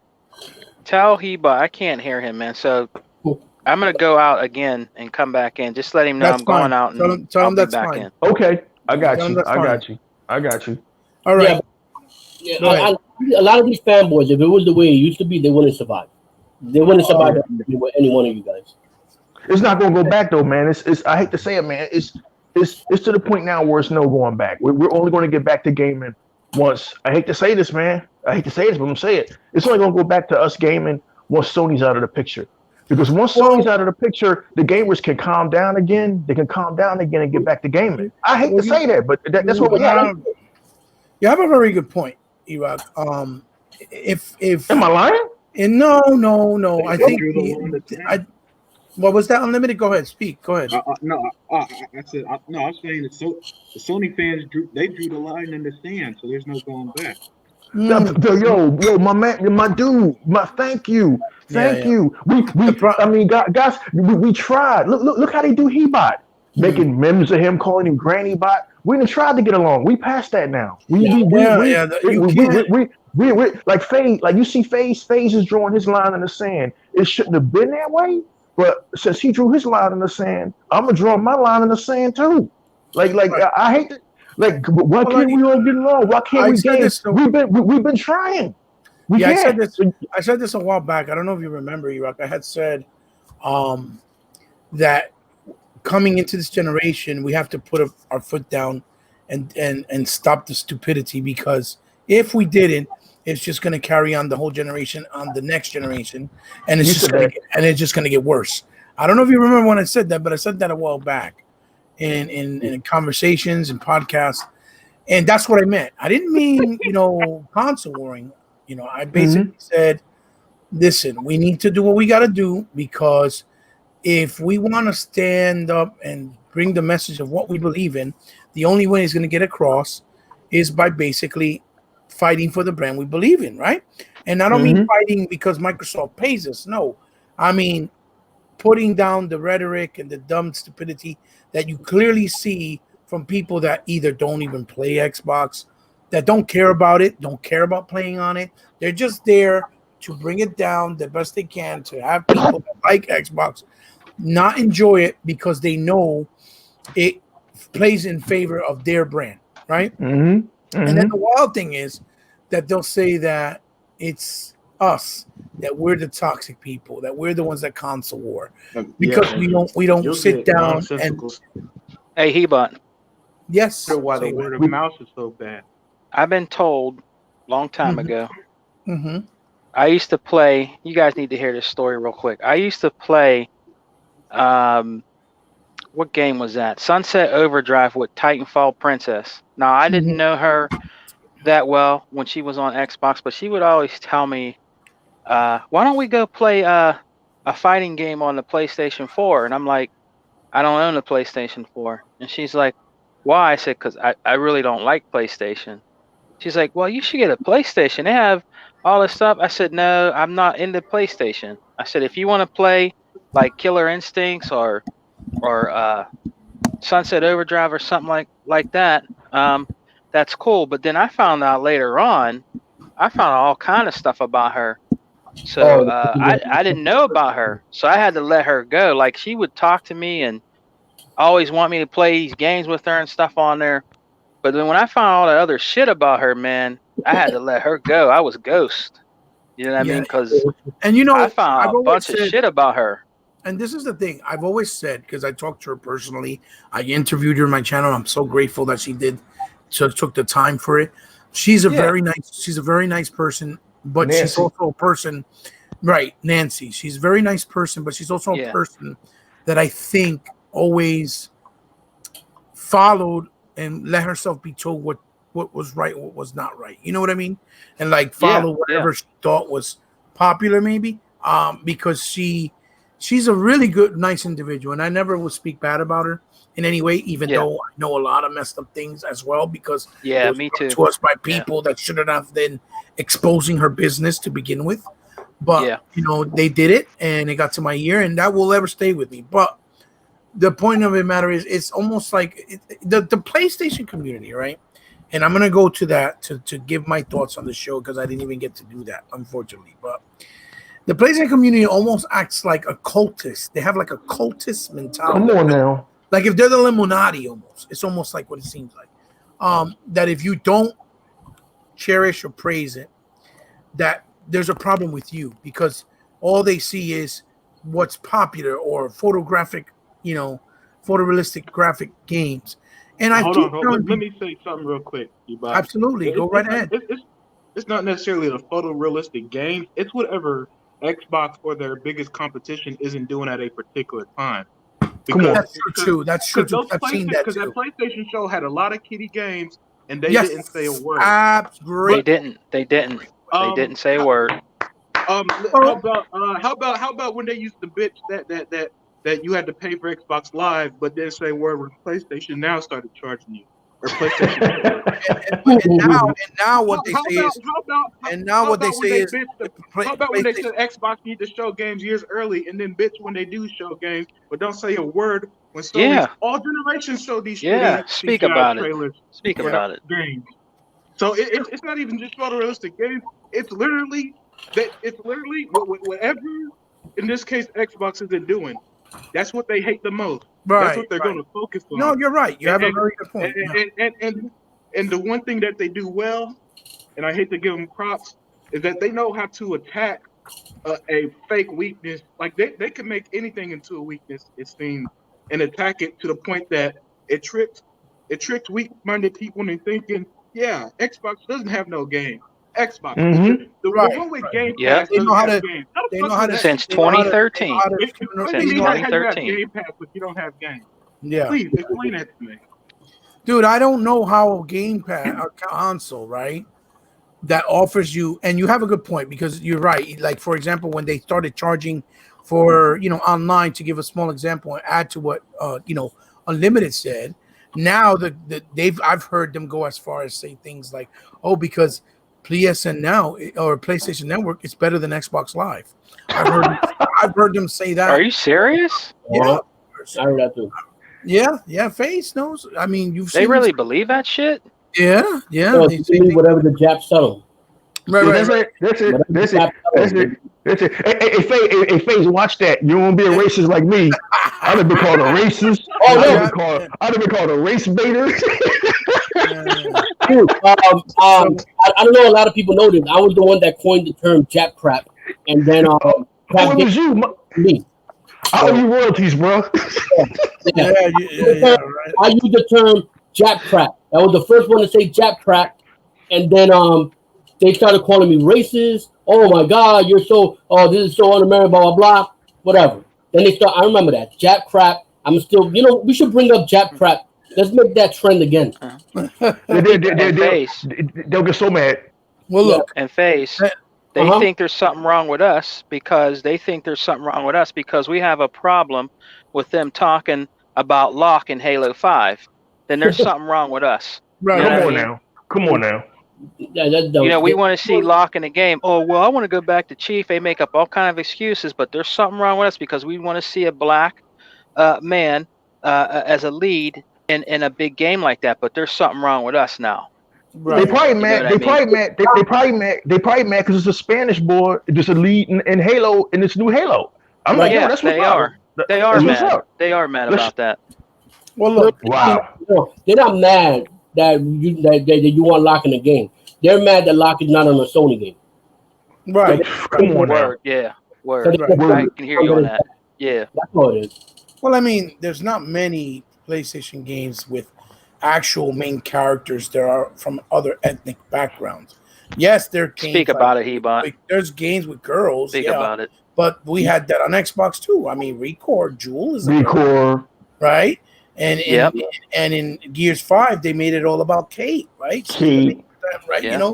So, and we could go on for hours and hours. I mean, this will be like a 5-hour podcast if we really wanted to, because for people like us, it's real easy to speak about gaming because we're real, we're not fake. Now, go ahead, E-Rock, real quick, because I was going to get into what I was going to say. Go ahead, E-Rock. Oh no, I'm done. I was just trying to back up. Yeah, go ahead, Hebot. What's up? And Hebot continue, but I just want to say one thing before Hebot continues. Look at what y'all been done, man. Look what Unlimited Production 1 is a soft-spoken dude.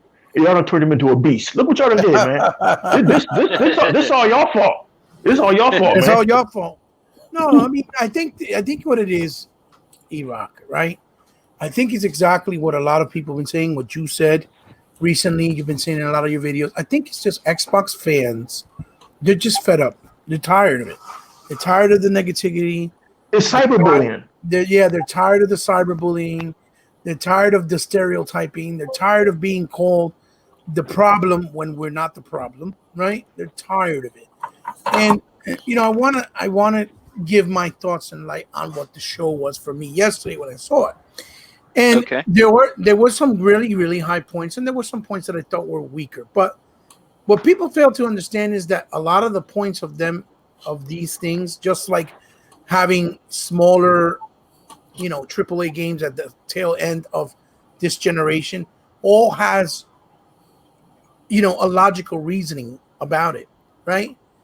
And that's what I want to touch on. Like, for example, yesterday's show, we saw State of Decay 3 jump from what they called trashy graphics to looking like one of the most impressive games on that show graphically. Yes. Because they're using that engine. It's that in-game engine that their goal is that's what they want to use.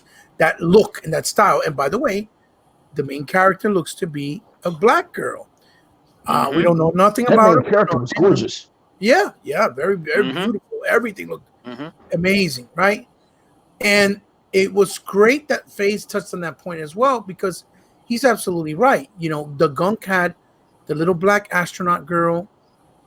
Then we had that looks good. The representation with a transsexual, which everybody's been praising on Last of Us, right? With Tell Me Why, right? But it's done in a more classy way. It's not trying to show you them having sex on screen while you play a video game. It's trying to be more classy about it, right? And trying to be inclusive, right? They showed a Latino guy being one of the main plot points, I guess, our main characters in the new Halo, which we've never seen that before. We've never seen that. It's well deserved. And a lot of people didn't believe that, didn't even realize that until later, because when they first showed him in the first trailer, he wasn't speaking Spanish. He started speaking Spanish he started speaking Spanish in the what you call that? Oh boy, hold on one second. Yeah, that dude is from the hood. I can't wait to play that game. 1 second. He's telling Master Chief, look, we got to go find a condor. Chief's like, oh man, just wait here, just chill. Yeah, right. I can't wait to play that game, y'all. Real rap. I really wasn't that great of a Halo fan since the first couple of games, but I'm into that shit now, dog. Yeah, man. It's a good franchise. You know what I'm saying? I think the only thing back then that turned a lot of people off with Halo, because it's a great franchise, it's a great series. It's just that when Bungie was making the game, they kind of did it in a way where they show you part of the story in the game and then they spread it out within books. Cliffhanger. Oh, yeah, I got you. Yeah, so that turned a couple people off, because I know me when I was younger, I wasn't reading no books like that. So I was like, yo, I want to play the game. I don't want to read the books. I got you. So now what I did was I enjoy it much more, because now they have a lot of YouTube channels that piece everything together. And if anything, 343 is doing something smart, because they're rewriting it in a way that the person doesn't have to read all those books. Right. Play it all the way through. And again, no one says a word. No one talks about it. You know. Can you guys hear me? I'll go on and on, man. Yeah, I can hear you. Yeah, it's gonna be a good game. Okay. I can hear you. So like I was trying to say, I'm sorry, I'm having some difficulties with my setup. I apologize, guys. That's all right, man. All right. So I was trying to say they had what you call it, a lot of nice inclusivities with a lot of the games, right? And not one outlet spoke on it. Not one outlet spoke on how much diversity there was, even as far as representation with different cultures, preferences, sexual preferences, or sexual what you call it, identification, right? And he's right. That was not talked about at all. Just like when Unlimited, he brought a good point. All you guys have brought a good point, and it's kind of, it's good because it makes my job a lot easier here talking. But he also brought up how they were showing games that look cartoony. For example, the Sackboy, right? The Sackboy looked very reminiscent to a 3D version of Knack and Sackboy, a Little Big Planet meshed together. But the biggest funny part is that most of the people that were looking at it, Crap Gamer was one of them actually, it looks amazing, looks great. And they failed to even realize that that's Sumo Digital that's doing that game. When Sumo Digital got destroyed and scrutinized and really slandered because they did Crackdown 3. That's why we call them half-breeds. Right? We don't call them ponies no more. We call them half-breeds. That's right, Ebot. I'm like, wow. So Sumo Digital's doing the game. Now everybody thinks it's fantastic when it's supposed to be like a Super Lucky Tales game. When Super Lucky Tales came out, Super Lucky Tales was complete garbage. They hated it. Even though it got ridiculed. E-Rock's video killed that narrative with the Super Lucky Spell, man. Yeah, That's yeah, probably my favorite video of his because Oh, that yeah. thank you, captured man. hypocrisy perfect. I never seen Yep. hypocrisy in gaming caught as perfectly as that video. Right, right, right. Well, I mean, it was $30. It came out a little bit after Odyssey, and it was just as fun as Odyssey.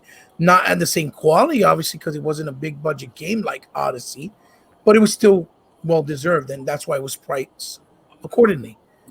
Which is one of the factors that people seem to forget. Plus, it's a new IP trying to find an identity in a medium that's so oversaturated with different things. Yep. So you had to commend them Well, for it, and no one really did it until it landed on the Switch. Of course, once it landed on the Switch, it was the best thing since sliced cheese. Um, and yet nobody still bought it. The sales were horrible. So anyway, so what I saw yesterday was State of Decay caught me off guard, which looks to be like they're trying to go towards the direction of a narrative, maybe where it's going to have a campaign and not just traditional State of Decay, or maybe a mixture of both, which is very yeah. interesting to see because now they have the money, the backing, and they're still hiring people to build this bigger, more ambitious, more AAA style game or version, right, so to speak, of State of Decay. You guys got to understand, this company started with the ID at Xbox when it was Xbox Live Arcade on the 360. Mhm. Okay, which the 360, the games were like 2 gigs in size, so they started off from there, migrated to the Xbox One with State of Decay Remastered, and then State of Decay 2 did a hell of a lot better with the franchise in the game, where people loved it to the point where it has 10 million players, and now they're going to do a big AAA because now they have the backing. That was another thing that people didn't see, right? Then also Halo, the whole situation with Halo, people don't understand the reason why Halo has a more simplified look, even though it still looked wonderful, is because of the hardcore fans. They were like always complaining, saying, we want Halo to be like the original, like the Combat Evolved. I saw people watching the videos of Halo, and when they saw him sprinting, got upset about it. Oh, no, not sprinting. Like, dude, are you serious? Like, we're not back in the day when the hardware was limited. That is why certain things were done certain way. The Halo has to evolve and be modern, but yet with the, essence of the original. And so that is the reason why it has that more simplified look, because Microsoft listened. What did they say? You only play as Master Chief, because that's what everybody kept complaining about. You only play as Master Chief. So now you play only as Master Chief, and now the game looks very, very much so like, the original Combat Evolved. But at the same token, we got to remember, that with that being said, that the game is going to be in 4K, right? The game is also going to be in 60 frames per second, right? The game is also going to have HDR. They're going to implement, ray tracing, right? And you also got to take into consideration the the fact that the game's going to run in a semi-open world setting, because for what I understand, and for what I understand, and for what I was told, right? And for what I was told, from what I understand, the game is going to be like Gears, where it's going to have some parts that are linear, like level based, and then some parts where they're open world. You guys can hear me? Yeah, we can hear you. Yeah, we can hear you. I actually have, you see 2 of me because I have to go into my phone because my signal. You echoing, I see bro. the monitor. Nah, it's good. He got like 2 profiles at the same time. That's why it's bouncing off of each other. It's like bouncing, right? Give me a second. It sounds like it's bouncing, right? Can I say something real quick while you fixing your phone? Yeah, go ahead, bro. I fear, sometimes I fear, because I like Halo a lot. I fear that I sometimes hope that the franchise doesn't go into the community doesn't go into the route kind of like the Sonic the Hedgehog community, where how you had so many different versions of the game that it's like you have all the fan bases of certain type of features. They argue with one another and they're never happy. You got one fan base, they want a 2D version. Another fan base, they want a 3D version.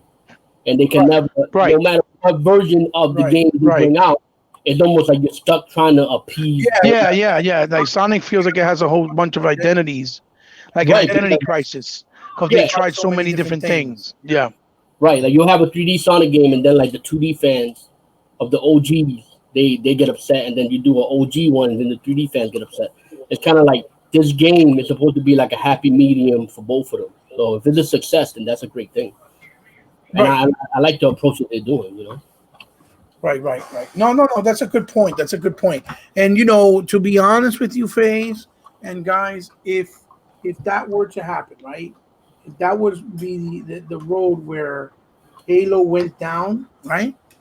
It actually would be the fault of the fans, because it seems like at this point, none of the Halo fans are ever happy. That's what it seems like. Whatever they do, it's always something they want to find to complain about. There's some people that loved it, but there's some people, it's divided, very divided right now. And like I said, the reason why I bring it up is because people are like, oh, but the graphics they don't look next gen, all this power Microsoft talked about. It's like, dude, first of all, we haven't seen the final product. That's number one.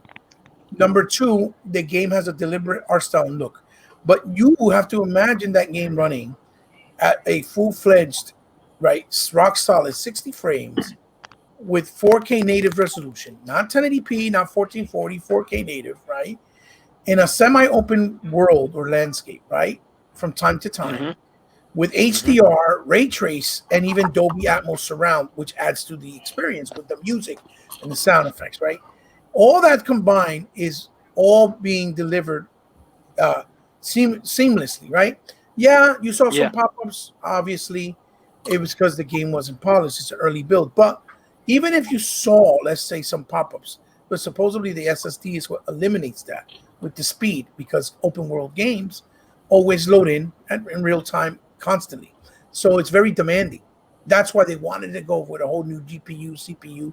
They wanted to go the whole full 9 yards. This is the most well-balanced console that's ever been created between the Xbox Series X and, quote unquote, what they're saying with the PlayStation 5.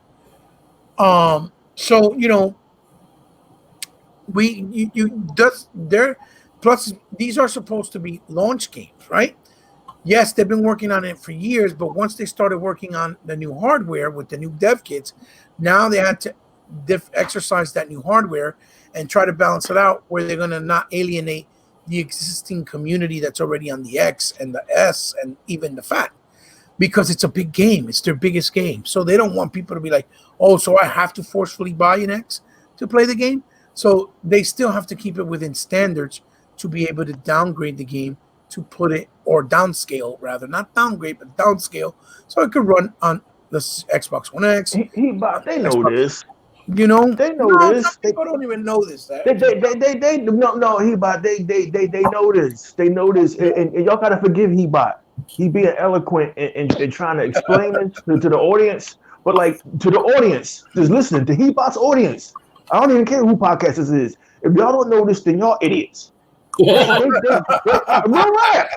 Everybody in this podcast know that by the time Halo come out, it's going to be polished and it's going to have the best gameplay and be one of the hottest games on the set. They just trying to get in their shots now because ain't nobody talking about. See, they want fake videos like Sony does, like Ratchet and Clank, but yet you haven't seen any gameplay of Ratchet and Clank yet. Since they showed that video about a month ago, okay. But how do we know it's real, Hebot? Right. How do we know it's real? Ain't nobody. Everybody busy talking about, and even I did it. Everybody busy talking about pretty leaves and grass blowing around and Ghost of Tsushima, but ain't nobody talking about that the gameplay is borrowed from Assassin's Creed. Right. Assassin's Creed 2. Assassin's Creed 2. Not even Assassin's Creed Revelations. Assassin's Creed 2. Nobody ever want to talk about this shit. And as far as Ratchet and Clank, anything that Sony do to me, I consider it a lie because they're like the masters of fucking lies. Everything's a fucking lie.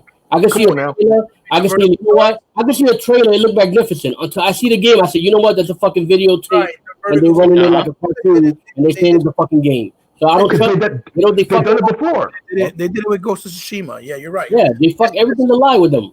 You know, Listen. can I say fuck? Because fuck Sony. I don't like them. Man, please, you say whatever you want to say, brother. Whatever Let me tell you something. I've been dying to get on this mic. Because I'm tired of this shit, man. I'm tired of this shit, man. Yeah, I feel you. Be doing this porqueria out there, bro. Shit's whack. I feel you. It's like, and it's not that FaZe is not very educated, because he is. He's very educated. It's just FaZe is one of those people that's been behind closed doors watching the rhetoric and the BS, and he's just finally had it. So he wants to express himself. He wants to let people know his side and what he feels. So, you got to understand that this is just build up. A lot of Xbox fans feel this way. A lot of Xbox. Terrible. Terrible. So what I wanted to say about the show, right, is point out some of the strong points and on maybe some of the weak points, right? Not that there were many, but they have explanations, the ones that are there, right? And like I said, Halo, it looked the way it looked because it's trying to make homage to Combat Evolved. Plus, it's not the final product. It's not indicative of the final product. And E-Rock is absolutely 100% right. Every Xbox game, when they come out, they're always, most of the time, 95% of the time, polished, except for multiplayer stuff, because with multiplayer, you always have problems and issues.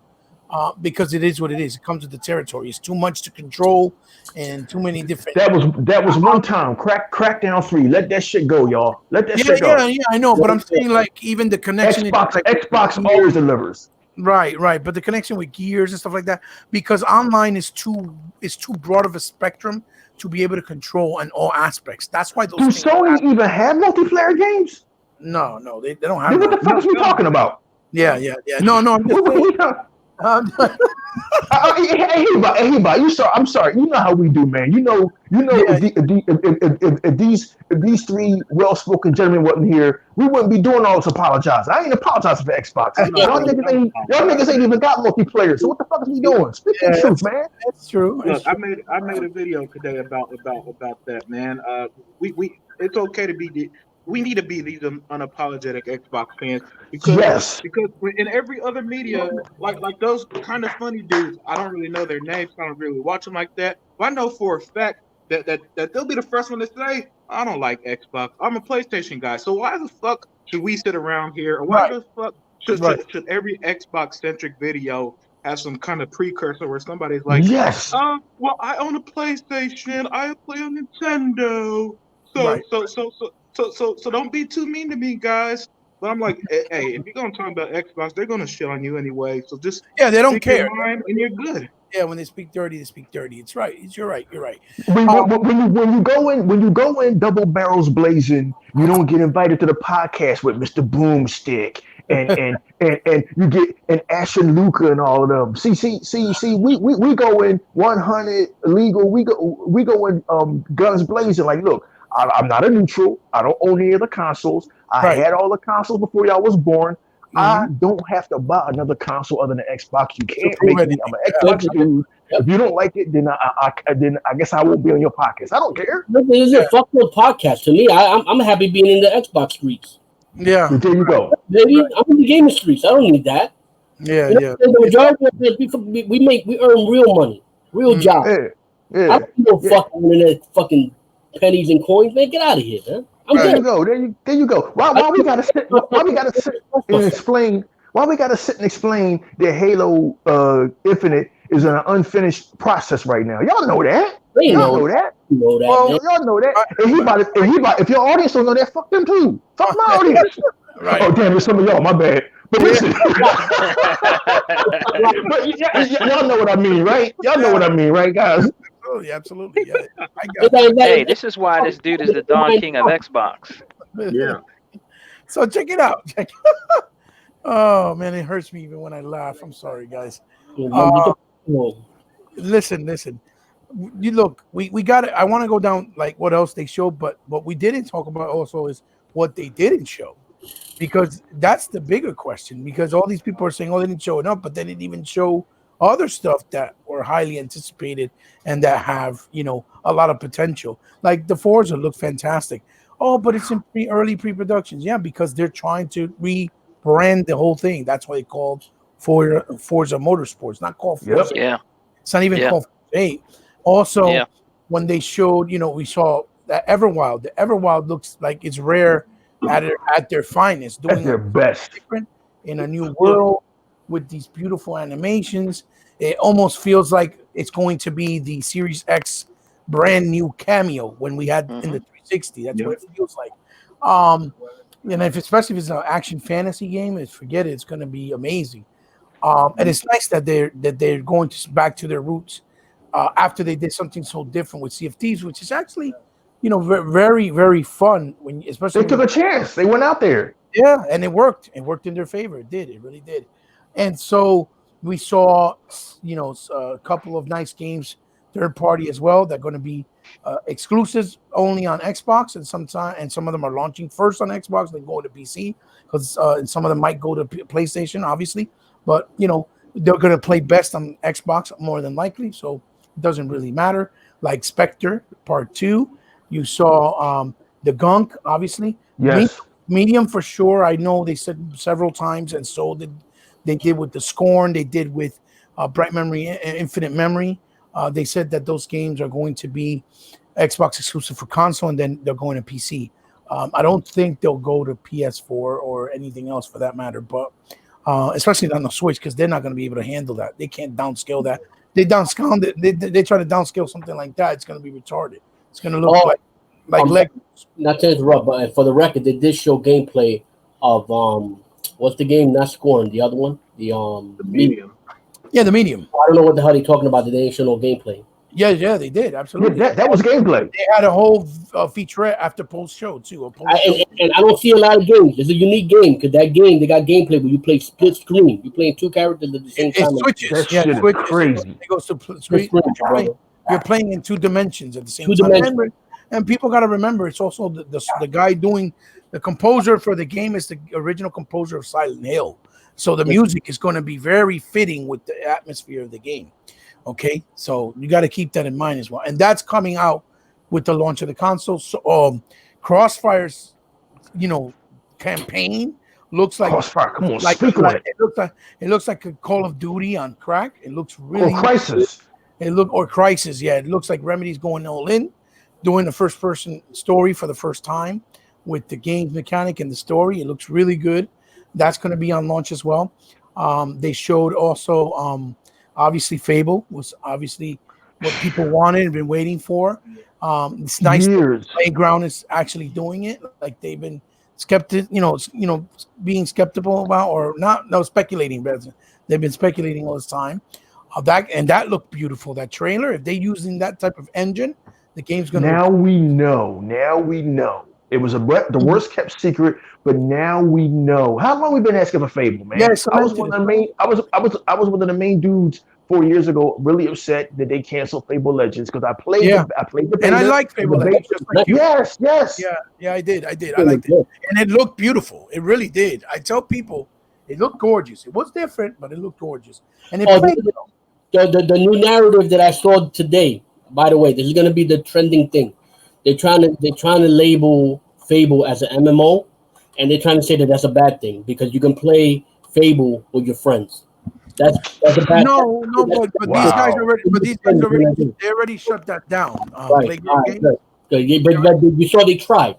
Yeah, they tried. Yeah, absolutely. They tried real hard, Iraq. This morning they were like, "Oh, it's an MMO. That game is trash." But what about the graphics? Forget the graphics. It's an MMO.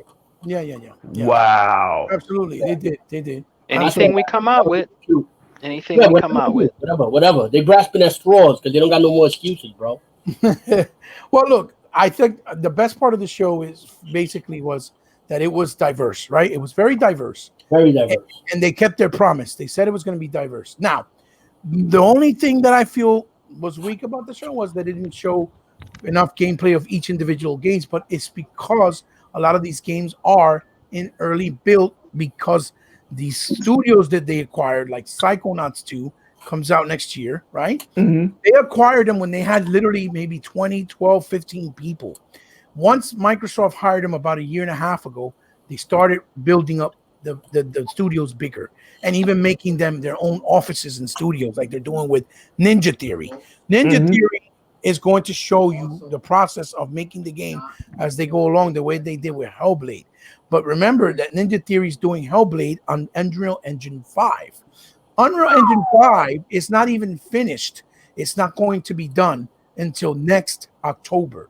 That's what Epic themselves said, that the engine won't be fully optimized until That next game is going to be fucking nuts. Yeah, it's And going to he- be. And we know this because we played Hellblade: Senua's Sacrifice, and that was unbelievable. Yes. And Hebot. Mm-hmm. Yeah, go ahead. Real quick, guys, if you guys caught this too, when they were watching Psychonauts, now they're running with this because Jack Black said, "I only use the Xbox for media and movies, but I play my PlayStation." Now they're running with that. Jack Really? Black it was a joke. It was a joke, but they're running with that now. Yeah, he was trying to Saying be that, funny. yeah, and they're saying, "Oh, look at Jack Black. He don't even like Xbox," and they have this guy on here. Well, Like they're fun trying to fact. run with that too. Yeah. That's what FaZe was talking about with the MMO shit. Jack Black is a clown. By the way, fun fact, did meet Black in person. I was in a movie. Awesome. I was in a movie with him as an extra called Be Kind Rewind.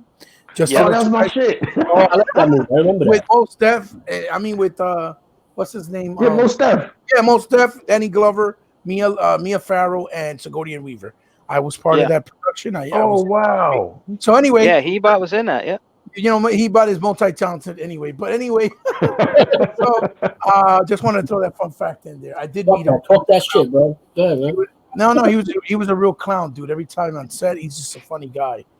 He almost acts like a person that has Tourette's. He's always jittery, moving around, and just doing crazy stuff. He's a really nice guy, though. He's really nice. And he sings. Oh yeah, he's a good singer. Tenacious D, his band, they're awesome. Have you ever seen the movie? The movie's great. Yeah. So what I was trying to say, and what I'm trying to get at is that the show was very diverse. They kept their promise. Okay. The one of the weak things, again, like I said, was that they didn't really show a lot of gameplay. But like in the case of Forza, for example, another example next to Ninja Theories, they decided to go full on and rebuild from scratch because they want to utilize the complete power of the console. So that's why a lot of the games said only for Xbox Series X. And a lot of people are running with that narrative now. Oh, but Phil lied. He said when nobody stays behind. Phil said nobody stays behind based off the developer's decisions.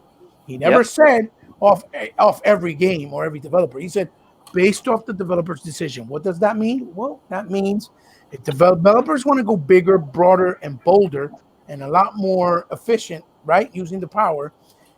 So there comes to a point where the consoles can no longer, right, match the hardware, right? Because if it's the hardware is so much more advanced, you're not going to be able to do certain things on older hardware, even if you downscale it. Because if you downscale it too much, and it's a game that's too demanding, what's going to end up happening is the people on the old Xbox are going to be playing medium in like 5 frames per second or 10 frames per second. Then what's going to become the problem is they're going to say, oh my God, it runs like shit. They don't care about the guys, people that are playing on the old Xbox. Dude, you can't run the game at 450p in 5 frames or 10 frames and tell people go pay $60 for that game. Are PlayStation worried about their half-breeds getting left behind? Nope. No. So why you questioning us? Exactly. This is what I'm talking about. This is the bullshit we're talking about. And a good point that you said there, E-Rock, they're not leaving. They're not even worrying about leaving their fan base behind when they have the quote unquote biggest, the leading platform, right? The audience with a DLC, because that's a DLC that Miles Morales. They said clear as day is the same map. It's just new story added with new missions added. Okay, so the game is probably going to be maybe between 8 to 10 hours long.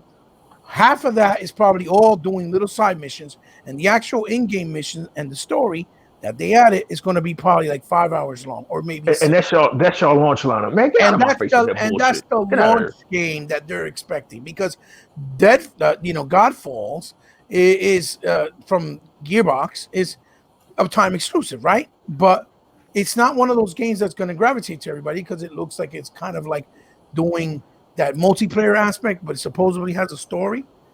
So not everybody's going to gravitate to it, right? And Sackboy doesn't even have a date, and things like and the Astro Bar is a built-in demo for Christ's sakes.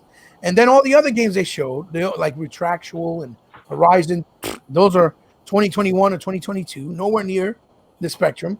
And Resident Evil, as we know, and that other game by Square Enix that looked incredible, as we know as well. Those games also are no schedule, but they showed them playing on early builds of the game for the future as well, right? At least Microsoft is trying to tell you this is what we're doing for now, and this is what we're going to try to do for later. So we know for sure Crossfire's day one, Medium, Halo. So even if we have those three alongside Cyberpunk, alongside the new Avenger games that's coming out that I'm super excited for, that's not a bad set of games, right? Because it also gives you time to actually play the games, because the backlog is going to be ridiculous, because now you're going to be able to play your Xbox One games, the 3 generations, your 360 games that you still out of the gate. They come right day one, right? And on Game Pass, which is another thing, because Game Pass, okay, to add to what Sega Man was saying earlier about the welfare check or the welfare plan, right? What people seem to forget, games on Game Pass are there because Microsoft has to pay out of their pocket first and pay them up front. Yep. And once they pay them up front, it's there for a certain amount of time. And as they go along, how many times they get downloaded or even bought, they still get a percentage as well that Microsoft shares with them. So it's not like it's there because it's free. No, Microsoft is paying the money. That's why we got Yakuza. Notice that a lot of the Japanese love is coming out of Game Pass directly, but that's why? Because Microsoft is paying the money up front. They're not getting it for free like PlayStation and Nintendo. Why do you think Phantasy Star Online Era Genesis, the new one, right, that they showed, is coming? Because they paid for it to be on Game Pass. It's going to debut on Game Pass. And then more than likely later on, it'll go to the other systems, right? And that's why I say when people saying things like it's the welfare pass, it's pretty stupid on their part, because Microsoft is paying for those games to be there. Nothing that you see there is free. And yet they're not charging us, the gamers, the substantial amount that they can, because they have the power and the money to do so, to pay for those games or for the service. They notice they just salty. They mad. They mad. Absolutely. I hate to keep cutting you off. He bought is so nice. He's trying to explain stuff. They just mad, man. They upset. They've been upset with y'all for a long while because your online is damn near perfect. Game Pass, that was the game changer right there. That was it. That was the whole console war. For me, ended right there. That was a no-brainer. They're real mad about that. Game Pass has changed the spectrum of gaming forever, basically. Forever. The questions they should be asking, they should be going to go ask they God that they worship, Yoshida. Yoshida, why don't we have a Game Pass? Right, Yoshida. Why did my boy E-Rock get his information stolen back in 2011? Well, they have it. About it yet. Why aren't your online safe? Why aren't y'all asking? You're not asking. Why don't we have backwards compatibility? Y'all asking all the wrong questions. Yeah. And the Game Pass doesn't take away from people like me that love only physical copies. That doesn't detract from me. I own all right now. I'm gonna look forward into playing the real hack and slash action game, Samurai Jack, right? Coming out from Nickelodeon or whatnot in August, I think it is. And if you're a big gamer and you don't buy Xbox, you a fool. Game Pass was made for niggas like me. Like, well, I ain't got to spend no bread. Oh, come on, man, get out of here. You're stupid. I'm down with welfare pass. Bring it. No, you still get out of here. You still got to spend the bread. He bought. You paying the price per year of 2 exclusives to get like 6 or 7 games exclusives plus every fucking thing else. Come on, man, get out of here. But that's the fact that you got to explain this shit is asinine. You got to add that to it. Over 10 million people a month, E-Rock. Over 10 million people a month paying that for a whole year, $120. You do the math. Yeah, they either don't know or they're stupid.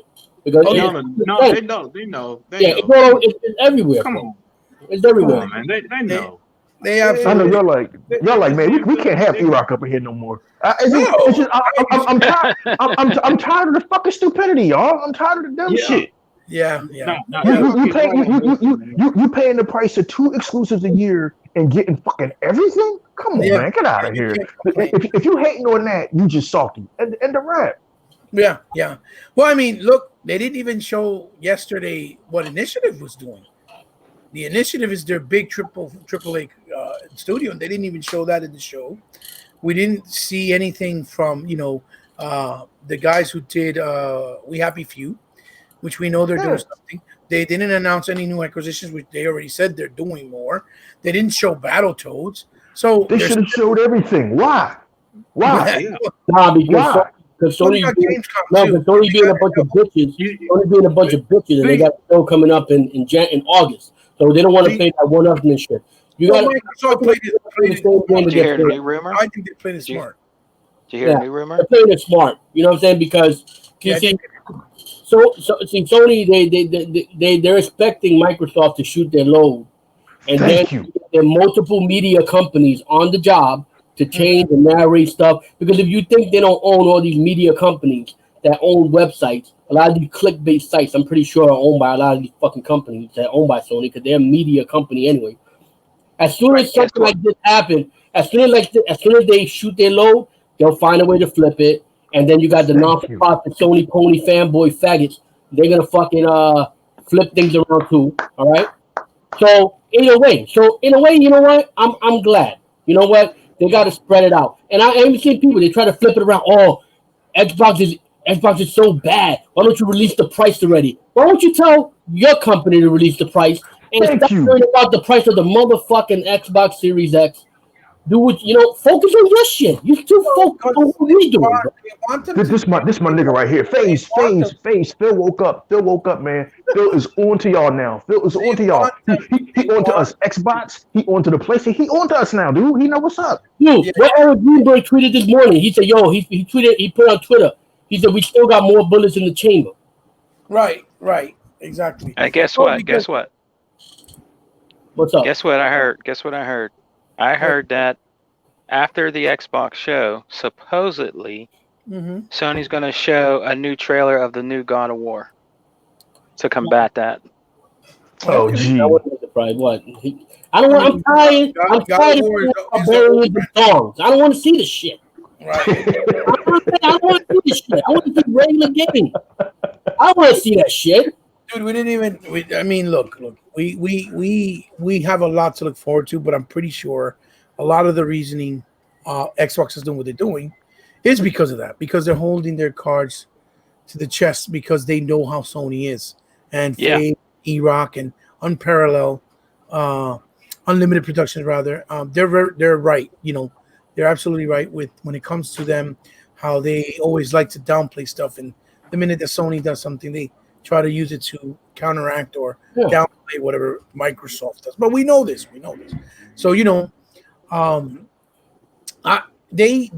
only thing I think Xbox should try to do a little bit more aggressively with their marketing and their shows is try to pander a little bit to more, not to the phonies, but to the casual baseline that listens to the stupidity of the ponies and media, so that they can kind of make the show feel like it's for new people as well, because the show was definitely for us, the hardcore.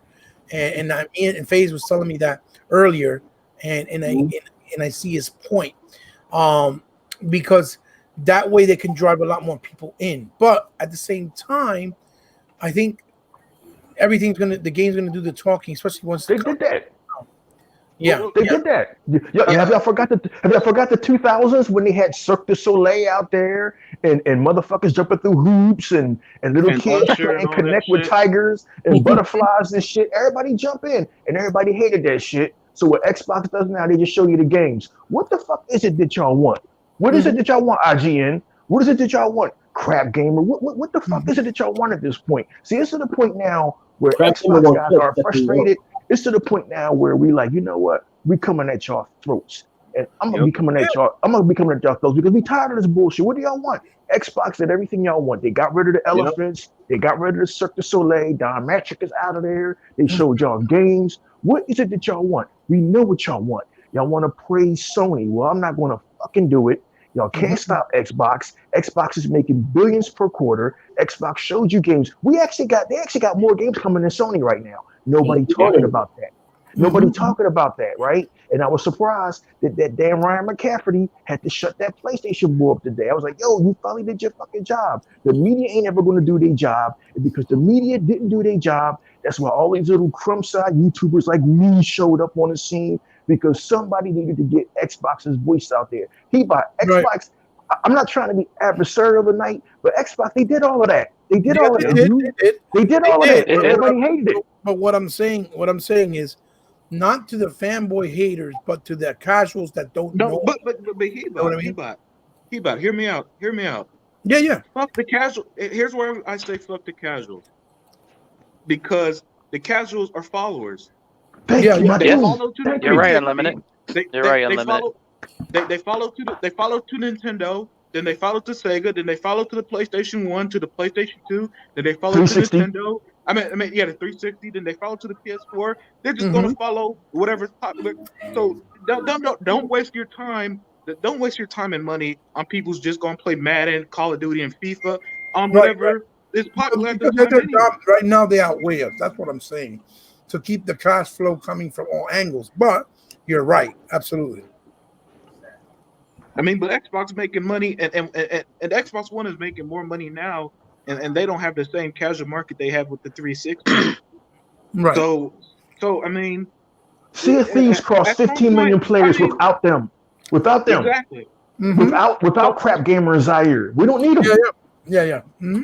Without that, without the casuals, without the Japanese stuff that people used to bitch about. I mean, the Xbox One the Xbox is in such a good position. They're reaching a point where they're in a where they're pretty much in a no lose position, and it pisses the haters off so much. It's amazing that you know what you said, that they showed on these Japanese games, like they announced Dragon Age 4 finally coming to Xbox, right? Again, because they paid first and it's coming Game Pass. Final Fantasy, right? 2 online. And Fantasy Star Online 2. Yeah, Fantasy Star Genesis. Genesis era. And no one in the media talked about it. No one. It's almost like when Front Software showed the trailer for Eden something, with that game they're making, and it was on the Xbox floor. Nobody talked about it either. So you're saying any more Japanese games, and then when they show that they're doing that, like when they showed Yakuza coming, no one really talked about it. Exactly. So you can't play. That's because they didn't want to choose on there. And this ties back to E-Rock pretty much saying what he said earlier, that they know this. And everything, this gen, everything just proved that everything that happened in 2013 was fake outrage. Right, fake. Everything, because one, not only let me put it this way. Every major innovation this generation was due to Xbox. From the way people buy digitally, from Game Pass, from the Connect, which, even though they removed it, still had amazing features. From the things like Snap that we unfortunately lost. Still got mine hooked up.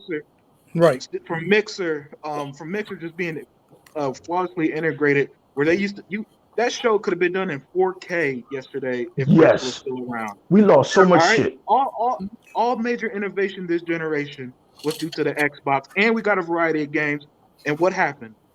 The media and all these fake people. But it was like that Unlimited, but it was like that with OG. Fake outrage. OG had the most innovations. The 360 had the most innovations. The Dreamcast the most. All those consoles that people love to hate through the generations have been the consoles that did the most innovations.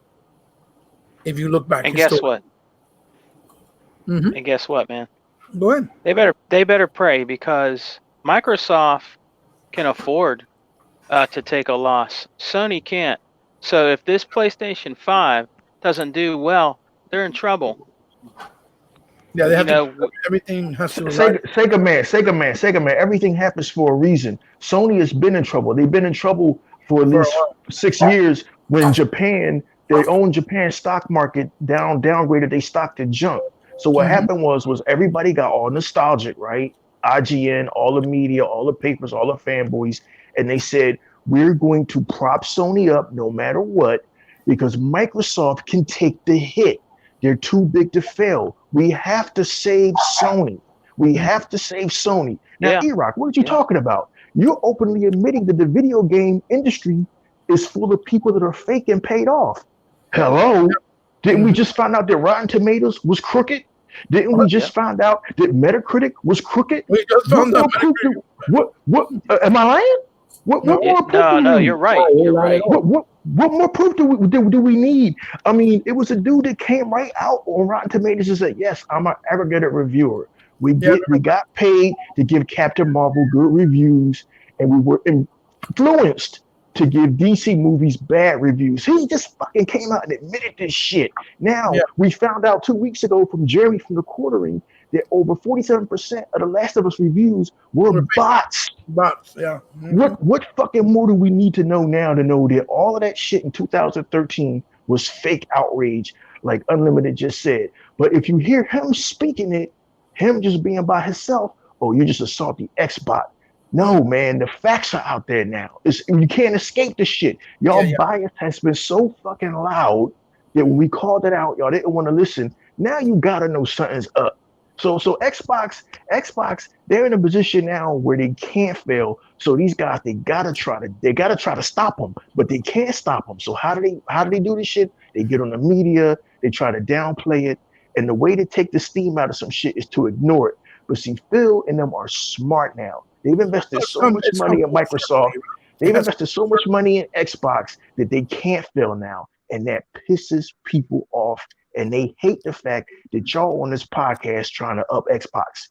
Well, I told people, E-Rock, it's come full circle. When Microsoft, a lot of people, well, why Microsoft didn't do better moves back in the 360, any more studios? I said they did, and they had to let go of them. People like Press Play, Twisted Pixel, right in the beginning of this gen. Why? Yep. Because the Microsoft division, the company Microsoft was not backing the Xbox division. Platinum Games. That's why they were like saying, "Oh, they're gonna sell it off," and that was rumors were going on. It wasn't until Phil stepped in that he showed them the numbers that it was a profitable division. That until 2015 or 2016, they didn't open their purse to give them the freedom, the unlimited freedom to do what they need to do as far as making AAAs, buying the big studios, buying more studios, making Game Pass, all that stuff. And that's what we tried to tell you. It's like this is going to change. It's not going to be the same anymore. Microsoft going into this generation with everything aligned the way they needed it. The console's ready. There's no problems with the console the way that they had with the Xbox One, right? They have studios already working on games. They have games lined up to start coming out periodically through the course of the generation. They're still going to make more acquisitions. Everything's lined up. They don't have no more issues with the power breaks or something as stupid as that, right? Or now they have Game Pass, right? 1080p. 1080p is an old man's That was a thing for like 4 years. right. Now it's 4K, and now the people are like, oh, it don't have to be 4K. It could be 1440 as long as it's stable, because they don't know what it is, like E-Rock said, to have actual games running in 4K. HDR, 60 frames, like Gears of War 5. They don't know. No, it's like a female that went out with a pimp for so long. They don't know what's the lie and what's the truth. They don't know what. Yeah. They don't know. It's like, yo, go out that door. Daddy, that's a war. Bitch, that's a war. Go out there now. Spitting facts. You know what I And mean? another thing is they're being helped too. Microsoft is still helping them with Azure servers. Right, exactly. Which is helping them now with their console, right? Sony is a Microsoft customer now. How fucking crazy is that shit? That's crazy. That's crazy. I mean, you can't write this bullshit, man. You can't write this. Unlimited Productions brought up a good point, right? The casuals and you might agree with me on this. You too, E-Rock. If we're looking at the gaming culture, the casuals always imitate what the real gamers do. They don't do it the right way because they don't have the style and the grace that real gamers do. But at some point, when enough gamers start representing something and look real nice, they want to jump in. When they look real nice, and they do a version of it. So I guess that's why something that E-Rock talks a lot of. We got to represent our brand to the best that we can. We got to fortify it. Yeah, absolutely. Then we're gonna get followers. It's like when the new system come out, there's gonna be a lot of people going to YouTube looking for brand new influencers to give them information on the Xbox Series X. Yes. They'll be looking to guys like us, E-Rock, Unlimited Productions, you know what I'm saying? So that's why now this time we got to represent. We're hiring. Yes. We're hiring. You gotta represent. Now. You want to get hired? Just show your credentials. The time is now. Yeah, Phase is 100% correct because back in 2013, when this generation began, we had the wrong guys leading the Xbox community, and look how that turned out. Right. Y'all know what I'm talking about. Yeah. Right. You thought he was about the movement, but he was really about the cash. Thank you, my bro. Thank you. And I ain't got no problem with that. But don't burn bridges on your way out. Don't burn bridges on your way out, and don't say that you made everybody. Thank you, my nigga. Thank you. The dude's talking about he fathered everybody, like he's the father of your style. Get out of here, bro. Right. They didn't father our roots. Yeah. Exactly. The thing is, you could start a movement, but you didn't start the culture. That's right. So at the end of the day, because I actually started watching some dude called Solid Rev. I discovered Zaire late in the game. So who do you father? Fuck out of here, man. You're like, I don't give a fuck. I'm saying names. You're right. Yeah. Exactly. You know what I'm saying? So I feel you know what I'm saying? But we got to represent because now this generation is over. How we represent now is more that matters. That's going to be in the past. Yeah. That's in the past. Xbox One is in the past. I was actually happy when they said they discontinued the one because I'm like, finally, we can move on. They had to. They had to. And I don't understand why they will even say that was a bad thing. It's business. Not only that, come out. It's absolutely business, but that's also indicative of the fact that more than likely they're going to release the other SKU, which is codenamed Lockhart. More than likely will be a digital version of the Xbox Series X for the people that like the all digital, because the all digital Xbox Series X. Yes, it was very it did very well for them. It was very profitable for them, the Series X, even though people make fun of it. You know what I mean? They came out with their quarterly numbers just the other day and said that the Xbox division was 67% of their fucking earnings in Microsoft. Damn. Yeah. For all the people saying that Microsoft don't make money off of Xbox, 67% or 65%. Damn. That's because we buy our games. Well, we support the industry in general, not just the game. We buy the console, we buy the peripheral, we buy the controllers, we buy Game Pass. We do it because we love. He bought. I thought Xbox was dying. Yeah, right. I thought Xbox was dead. Come on, y'all. We heard Xbox is gonna be out of the game in a few years. They done. They finished. Come on, man. Get out of here. They're still selling toy boxes. We're selling services and boxes. Yeah. So, you know what I mean? Yeah, little plastic boxes. People don't realize too that the Xbox console, is just a Trojan horse. Right. To all the services that you're gonna get at the end of the day. He going back now. Preach. He going back. He going back. He going back to logic that Sega said years ago. The reason why the Sega Genesis and the SNES was only $150 because they came out and said it. They said that the box is a Trojan horse. We need you to buy the software. Yeah. That was back in the 90s. Mm-hmm. Yeah. Phil said that all this generation too, though. He said it. Listen, gaming history always come full circle. Yeah. One way or another. You know what I'm saying? And that's the thing is, it's like the thing is, you're a software company and you get into services, right? I don't see nothing wrong with providing the services everywhere you go. Okay? If I want to play on the PC, I want to play on the PC. If I want to play on my phone, I want to play on my phone. It's my money, it's my prerogative, it's what I want to do. I don't have to be loyal to a Japanese box to fucking be limited. Exactly. I want to play. I want to play.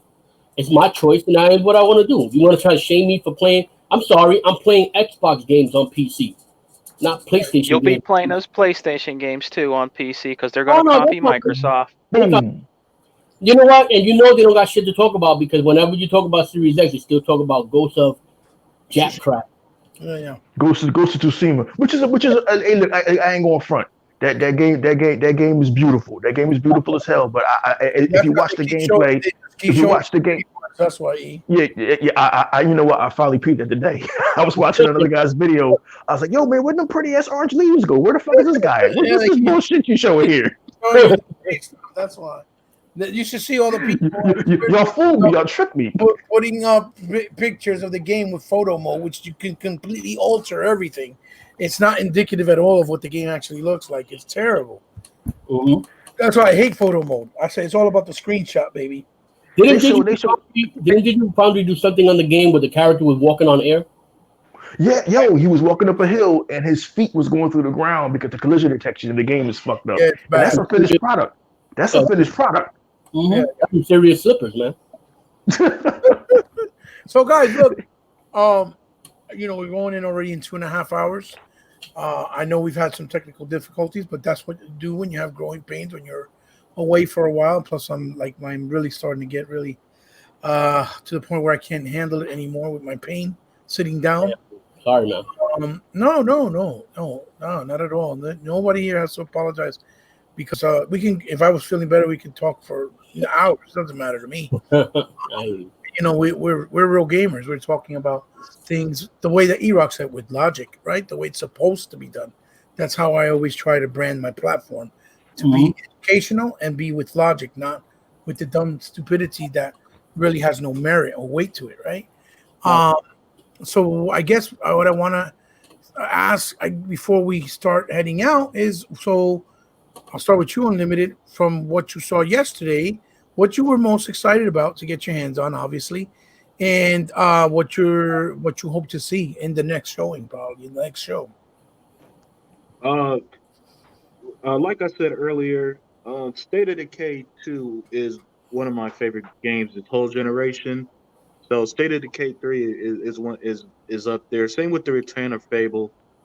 It's always great when a legendary series come back, man. We haven't had one all generation. So and then the medium, that's a very unique style, having simultaneous dual gameplay like that. And I can't wait to see how we're gonna play the game that way. Obviously Halo Infinite, because it's Halo. It's Halo. That's synonymous with Xbox for a reason. Yes, and you like the way it looked, right? You like the that style they were going for. Oh, of course. Nice. It's been 5 years since the last Halo, man. They could shit. Master Chief could be a damn stick figure to play the damn game. I really culture, bro. You gotta support. Yeah. And in the future, sorry, man. But in the what future, you're looking forward to, yeah, and in the future, I don't know. I've always been the kind of guy that loves moving forward. I love things like new tech. I don't really live in the past, so I'm very accepting of what the studios will do. So if it turned out to be a Perfect Dark reboot, I'm all in. If they're going something new and original, I'm all in. I just want it to be good. So it's hard for me to predict stuff I'm the type of gamer who's more in the moment, looking forward to the next new thing. Right. So right. yeah, so for them it's like, hey, do your thing and just surprise me. Right. So I mean, there's always going to be love for dormant IP, and there's always going to be love for a new IP. That's spoken very eloquently. That's that's the truth. It's just the way it is. That's real gamer mentality right there. So Sega Man, what did you like most and looking forward to from yesterday's show, and what are you looking forward to in this rumored August show coming out? Well, I'm gonna have to agree with Unlimited. Also, I'm really looking forward to seeing more of Halo Infinite. I'm really looking forward to seeing more of Forza because I love my racing games. Mm-hmm. So it's well worth the wait. Even if it takes longer, for that game to come out, I can wait. You know what I mean? Because to tell you the truth, real greatness awaits.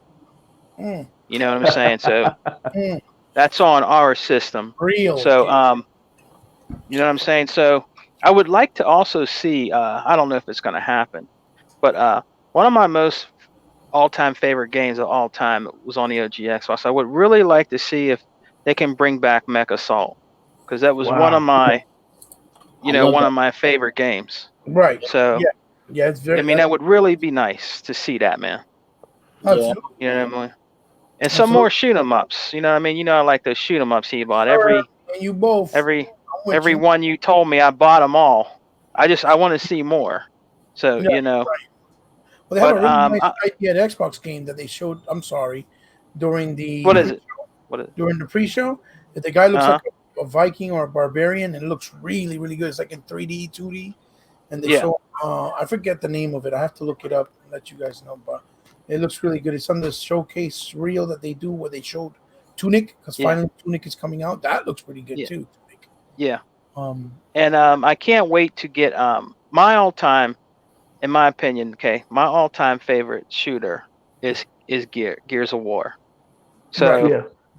I cannot wait to see how they up-res and implemented that game for the Xbox Series X. Oh, okay. Yeah.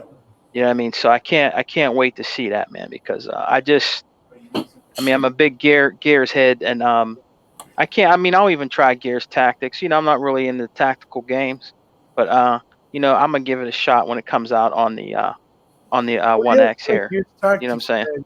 Yeah. I'm curious because I want to know what's going on in the story as well. Yeah. So, FaZe, what did you like yesterday the most that you're looking forward to, and what you want to see in the next show that perhaps they didn't show? Let me see. I liked Halo, right? Mm-hmm. Halo, the medium. You That one fraud, looks really like good. Halo. How could you? Right. Of course, right here. The medium. Fantasy Star Online 2. That joint look good. I'll try that out. Also, Crossfire X. Okay. And I'm hoping for two.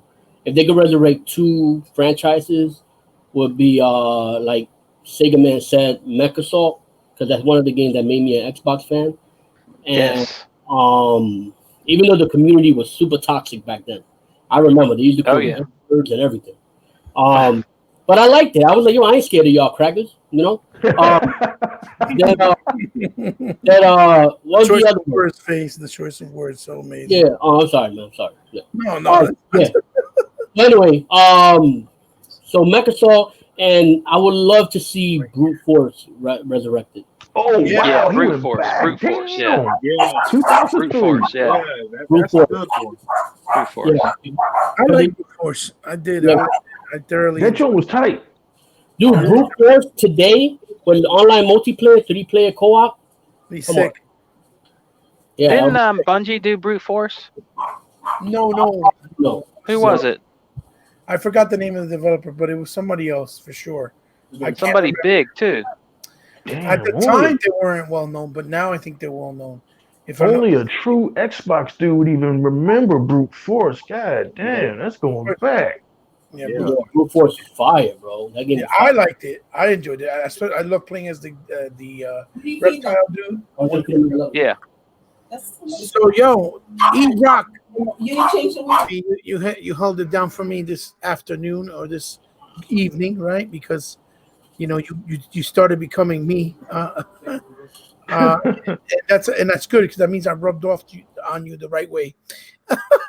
Tell me, brother, what you looking forward to most of what you saw yesterday in the show, and what you looking forward to like in the next show that they're saying they're gonna do, like what you want to see. I'm looking forward the most to Halo. I didn't think I would. I'm excited about Halo. Mhm. Damn, cause y'all still. I'm looking forward to the medium, and as far as the future, I know it's gonna be a long time before we see any Hellblade. But any future shows, I would like to see some more of the games that we haven't seen, the games Right. that they showed at the last Xbox show. I would like to see some more Bright Memory Infinite, Yes. and I'm excited about all of it. I'm going to sit back this fall. I already got the Avengers pre-ordered, and Yes, I'm not even sir. crazy about Marvel like that, but that game looks hot. It I got looks Assassin's fire. Creed Valhalla pre-ordered, and I'm gonna sit here and enjoy That my looks fire welfare too. pass. Assassin's Creed I'm looks gonna fire. sit here and enjoy my welfare pass Enjoy and the just sit and wait for all of these exclusives to pop up in your download queue. I'm good, man. What more? I'm good. You're gonna be playing games while others are gonna be playing DLCs. I got you. I'm good, man. Who ain't excited about this fall? Yeah, it looks good, and that Valhalla. There's a lot of nice things that I like about it because it's not gonna have no side missions. It's more story based. It's gonna have more epic boss battles. We You know, already know that game is gonna be fire. If you played Assassin's Creed Odyssey, you already know what's up. it looks good. No, I'm saying for me because I don't think it's gonna be too long and overdone for no reason. You know what I mean? Yeah. Because if you can't play long games, then Assassin's Creed Odyssey wasn't for you. I feel that. It's the time. It's the time. Not that I wouldn't play it. It's just the I time. know. Of it, you know. You drive you drive an Uber. You fighting stomach pains. You got a lot of shit going on, bro. I know what's up. Right? You ain't. Some of these games, bro, I'm a grown ass man. Like they real long. Yeah. Like, I be playing these games. I'm like, yo, I gotta do stuff, man. Like, I got you. He rocked. It took him like 4 months to beat Assassin's Creed. He was doing videos like every other week. Yeah. See. See, y'all go to work. I don't have nothing to do, man. I'm semi-retired right now, man. So I can put in that time, but yeah. It took you time. You beat it like in 3-4 months. Yeah, you're not gonna finish that game in a weekend. That's why a lot of folks wasn't down with it, but it's all good. That's why gaming is so great because it's a game out here for everybody. Yes, the diversity is for everybody. That's what makes it great. Yeah, and don't want to worry about that. If anybody try not to call you a gamer for not playing a game, they'd be like, oh, let me see your gamer score. Let me see how long you play the game. Just ask them to show your rent receipt. Yeah. Yo, let me see your responsibilities. Let's see what you're doing. Well, Exactly. How people actually believe that gamer tag just means everything when Yeah, it's a lot more. It's a lot more to it. Yeah, I mean, there are people who play. I mean, when you play like multiplayer games, there's only so many achievements you could get on Gears multiplayer or horde mode. Right. So that's a terrible logic. A lot of these guys that got high gamer scores they live with mommy and daddy. Yeah, It reminds me of me when I was 12. Or they play those short, easy achievement games. Yeah. They remind me of me when I was 12, when I had all the time in the world, sit there, play all summer long, beat like 30 games in one summer. Listen, I've seen guys with gamer score of 2 that got crazy skills that play Madden. But they do it. They got bills to pay. They let the subscription expire and they open up a brand new one because gamer score don't matter. But they've been playing games since ColecoVision and they'll rock your world on the video game. There you go. That's true. Absolutely. Well, guys, for me, not that it matters, but I really enjoyed Medium. Looking forward to that. I really am very curious about how and what the approach is going to be with Halo after seeing how it all plays out, especially that we don't know it's a sequel, but yet it's supposed to be like a kind of a new soft reboot sort of thing. So I want to see how it turns out. I really liked Everwild. I thought it looked really good. I'm really psyched to see what Crossfire is going to be with the campaign. And I also thoroughly enjoyed stuff like the Gunk. That looks really up my alley with the old school style, with the new graphics and elements of newer generation consoles. Looks like it's going to be a lot of fun. What else? Forza looks like it's going to be incredible, even though it's far out. State of Decay, if it looks anything like that trailer, I think it's going to not only play phenomenal, it's going to look fantastic, out of this world, jaw-dropping type deal. Because like I told you guys all the time, I love photorealistic graphics, but I need the gameplay with it too. Yeah. Gameplay, it means nothing. It's like a car without a motor. You can't, or a car without gas. You can't drive it. I really don't care. There were so many little things here that I'm glad Tetris is coming for my son because he likes Tetris, and it's finally coming. He wanted to buy the PlayStation. He didn't buy it because he wanted it on Xbox.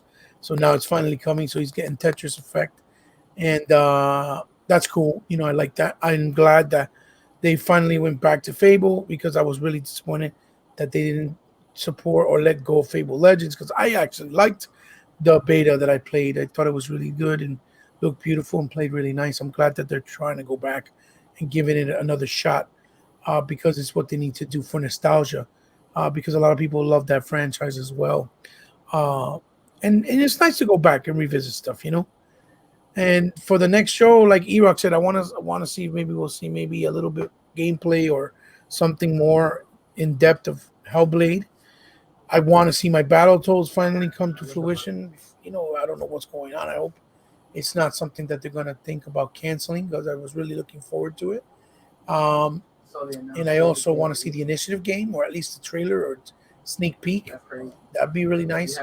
Hope they finally give us the price and release date because I really want to pre-order the X already, and now having to play guessing games when it's coming out because I'm really psyched for it.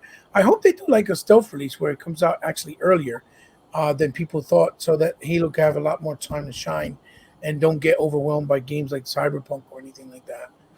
Because then they'll use that narrative too. Oh, he didn't do well, and stuff like that. And I wish that they did a deal with Front Software and made a new Ninja Blade. I would love to see Ninja Blade 3 come back. Because that's our Ninja Guide and that's our God of War, so to speak. And that game was phenomenal. So I really would like to see that as far as a surprise. Like, that's my own personal want. Not that it will happen, but that I would love to see. So yeah. So guys, I appreciate you guys coming out, hanging out with me, taking the time off your schedules. Whether you're busy or not, that's irrelevant. It's you guys got lives. That has nothing to do with it. Just you making it here shows me that you guys have appreciation and a lot of gratitude for me as a person and as a fellow gamer and as your friend, right? So it means the world to me. And I hope that this could be one of many that you guys will come out anytime I shoot you out an invite or come and stop by if you can. Um, and be part of the family because you are part of the family. Obviously, that's how I see all my peoples around me in my circle, which I try to keep as small as possible, so I don't keep getting hurt, so to speak, right? Um, but I hope you guys have fun, and and I thank you guys. It really means a lot to me. Thank you for being here with me. Let him do the outros, he bought. Yeah. Give yourself an outro. Absolutely. Please go and subscribe to Erock, obviously, to Sega Man and Unlimited Productions. They are all great and fantastic content providers and creators because, like my brother man, Phase 114 always said, there's a difference between content providers and content creators. And these guys are content creators in my book alongside self, because they don't just repeat an article and make a video out of it to give you guys an idea of what that means. They don't just rebuttal and follow and, regurgitate information. They actually make their own store, their own content with whatever is said and is being going around with their own ideas and thoughts from themselves. And that's the difference between a content creator or a content provider. Iraq, where can we find you? Where can they see you? Where can they holler at you? Just let them know. Hey, they should know the deal by now, man. It's ErockX on YouTube, the Don King of Xbox. I'm also on Instagram. But I mean, it's a pleasure for me tonight to come in here with some dudes that I may know from Instagram or I've actually seen in my comment section, and now I follow them. Man, I can't say enough. Yo, FaZe, man, it was finally good to hang out with you, bro. I want you to keep doing. I want you to keep doing what you do. You outspoken, you wild, you out of pocket. I like that. I like that, man. I want to see more of you, and I'm hoping that y'all do this every week. Hopefully he bought Phil well, and y'all could do this every week. Unlimited Production One, man. I feel like you my little brother, man. You know, I mean, you handle your business, you soft spoken. You know, you was kind of shy at first, but now you putting it out there, man. You making a lot of content, and I'm a fan of yours. I like your videos, man. I want to see you blow up, man. And I'm glad we met, man. And I'm glad to call you my little brother, my friend. Welcome to the community, man. And you rep Xbox. I got respect for all of y'all. And Sega, man, you know how I feel about you, bro. I've been up on you since day one. You know what I mean? And I'm glad to see you blowing up, man. You blowing up like a virus, cuz. You know what I mean? Your subscribers is popping up. I mean, you on podcasts. This is what we were supposed to be doing. It wasn't supposed to be about Iraq X no more. It's supposed to be about y'all. Y'all supposed to be blowing up. That's what the fuck is up. So maybe when y'all grow and get 2,000 subscribers, y'all can send some subs my way because my channel ain't doing shit. Help me out. You know what I mean? So I'm glad to see y'all blowing up. He about doing his figures now. He's transitioning into something different. And you know what? It's okay. It's okay that we lost a couple of Xbox brothers. He about know what I'm talking about. It's okay that we lost some half breeds, but we gained FaZe, we gained Unlimited Production One, and we gained Sega Man. I'm happy. And with that, bye-bye. Take care. Hey, so phase 14, right? 114. We know that you're not on YouTube, but maybe someday you will.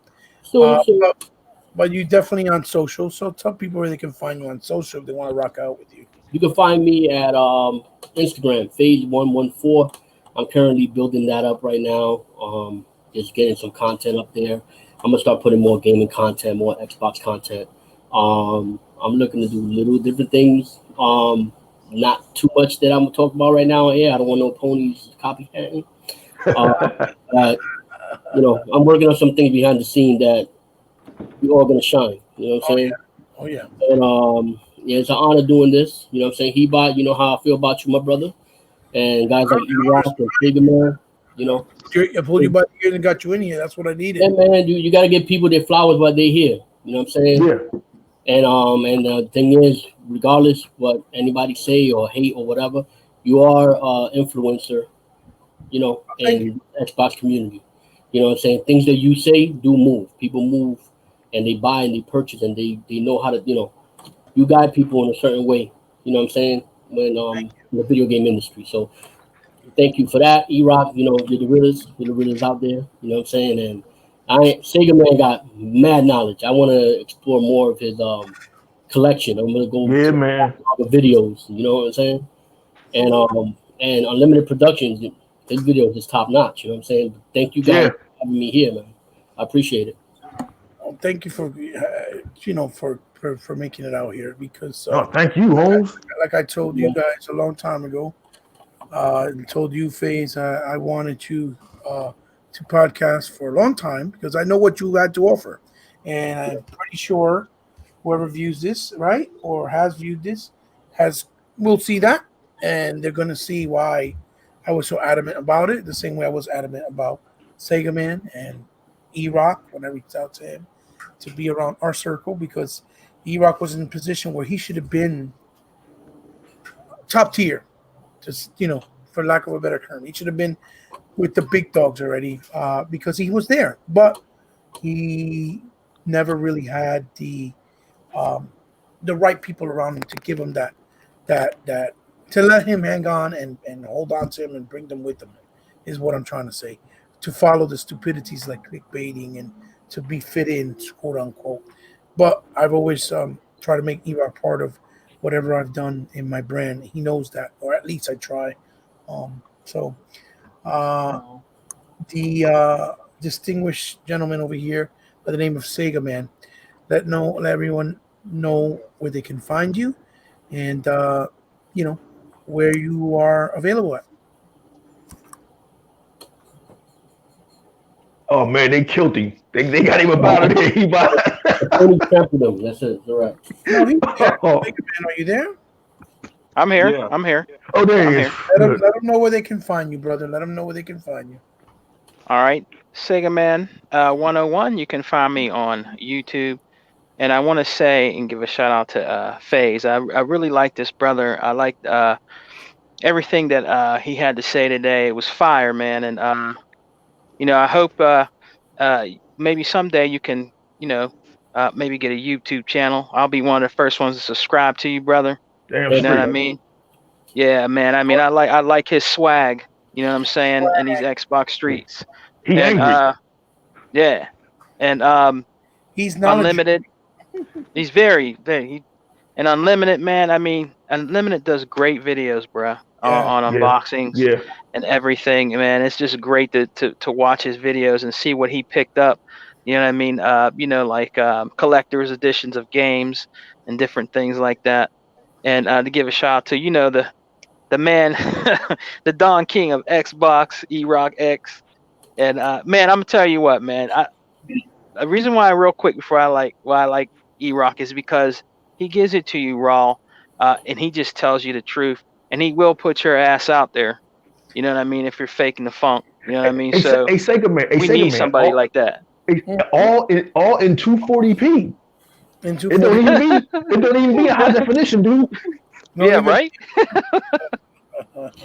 And I w- I like and hope that we can all, like I said in my videos, we need to come together, man. We need to make Yes. our own podcasts because these, wannabe, podcasts out here, spreading all that bullshit rhetoric.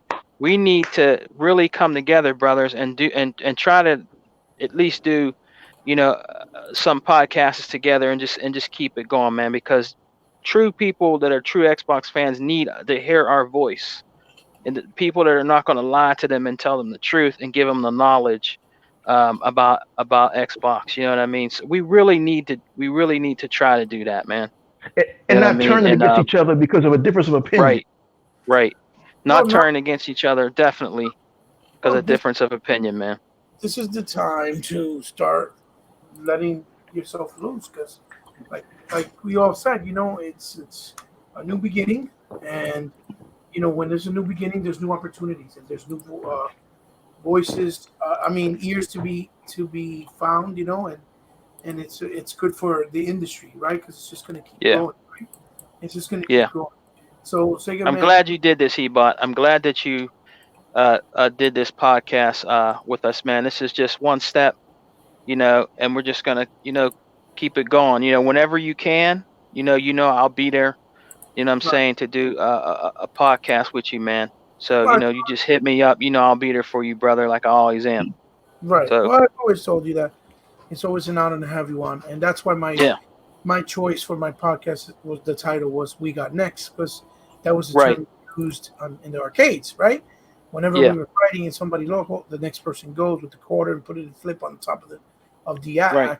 marquee in the cabinet, and it's basically a metaphor for the small guys are the ones that are up and coming now, and it's our time to shine. That's what the metaphor behind the title of my podcast is. Yeah, yeah.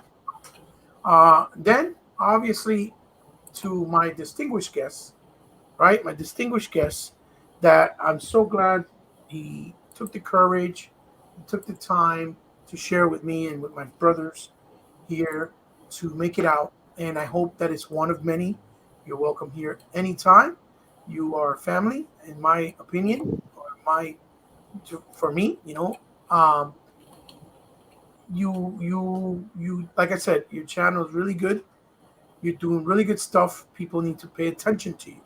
Your eyes right now need to get focused on you as well. And I wanted to kind of help you with that. With the people that follow me, the people that follow these fellows, and people to see that you've been there for the longest, supporting others. But now it's time for people to support you, and people to show you love. And that's how I feel. That's how I felt, and that's why I reached out to you, like I did to Starboy as well. And hopefully I'll get him on as well on the scene, which I saw he did a nice video the other day as well. So I really, I'm humbled, I'm grateful, and I'm so honored that you made it here out here with me. Um, Unlimited Production, you welcome to the family, and thank you for giving me the time. And tell everyone where they can find you, and and where you at, what are you doing?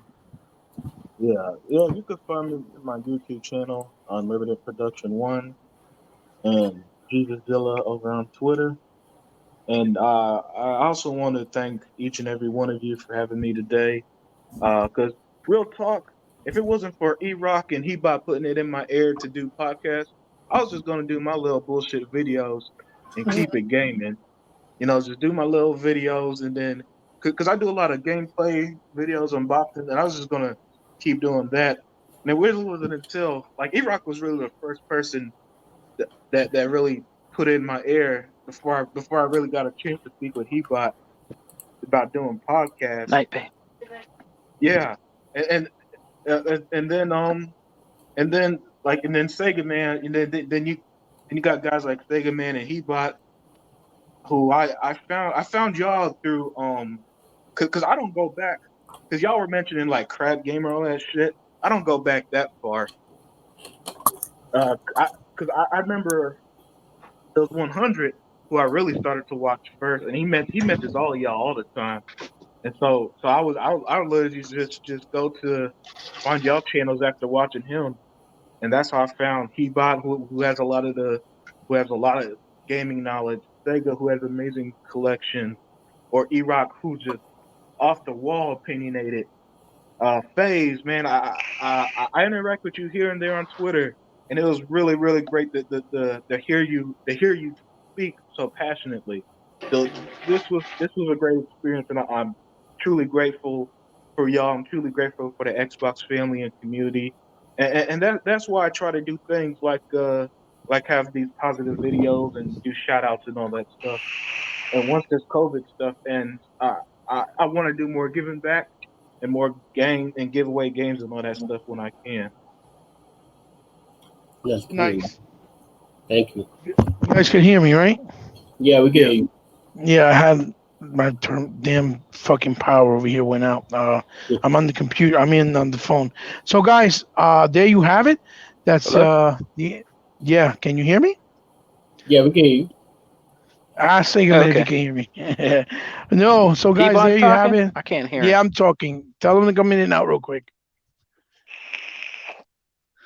Tell them to come in and out real quick. Unlimited. Hey, come in and out, Stega man. Mm-hmm. Is Hebot there still? Yeah, Yeah, he's here, but come in and out so you could hear him. All right. guys. Like I said, it's been an absolute pleasure. And an absolute honor again, always to share the floor with you guys. Let Sega Man come in real quick. Um, before we go off here.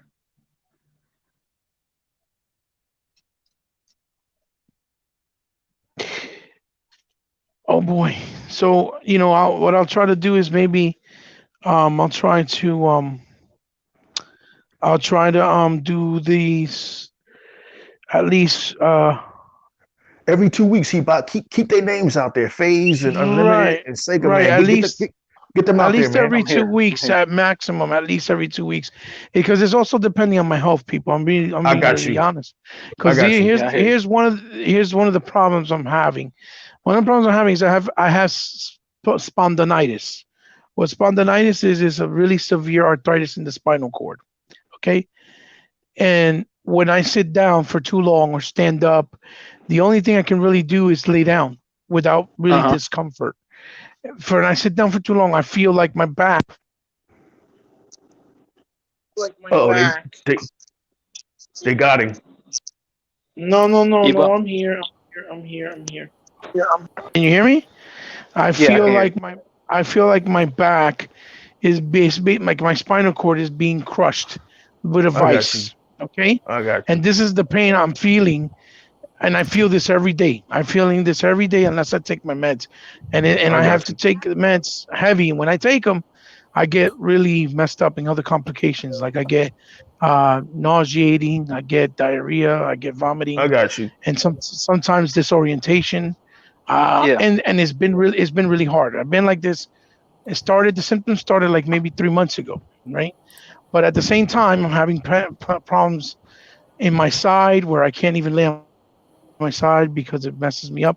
So they're trying to see if they'll check my liver, my pancreas, and my gallbladder because I'm having a indigestive problem, and they think it's suspect that it's coming from my diabetes that I've had for a while. Yeah. So I don't know if I got to get anything removed, operated, whatever. Just know that I'm in a lot of pain. And when I have my good days, I got to kind of take advantage of those days and dedicate them to my family, because that's I what I got need to you. I got you. prioritize, right? Because when I feel good, I got to spend as much time as I can with them, because I don't know if I'm gonna be here, I got for you. a long time. I don't know what this Yeah. can cause down the road. I don't know if this is going to be fatal down the line. I don't know yet. I hope it's not, right? But you got to be real. You got to keep it real. So that's why you haven't seen me really do a lot of things other than my figures, because it's easier for me to do a 10, 20-minute video than sit down like this for 2 hours in a podcast, even though it's what I love to do with my boys. So for everybody that's been wondering, that's what's been going on with me, and that's why you haven't seen a lot from me. Just pray for me, for those of you that believe in God, right? Right. Yeah, man. And and then hopefully I'll be back in my in the physical health that I need to be in, even if it's with medication, so that I can tolerate this discomfort, right?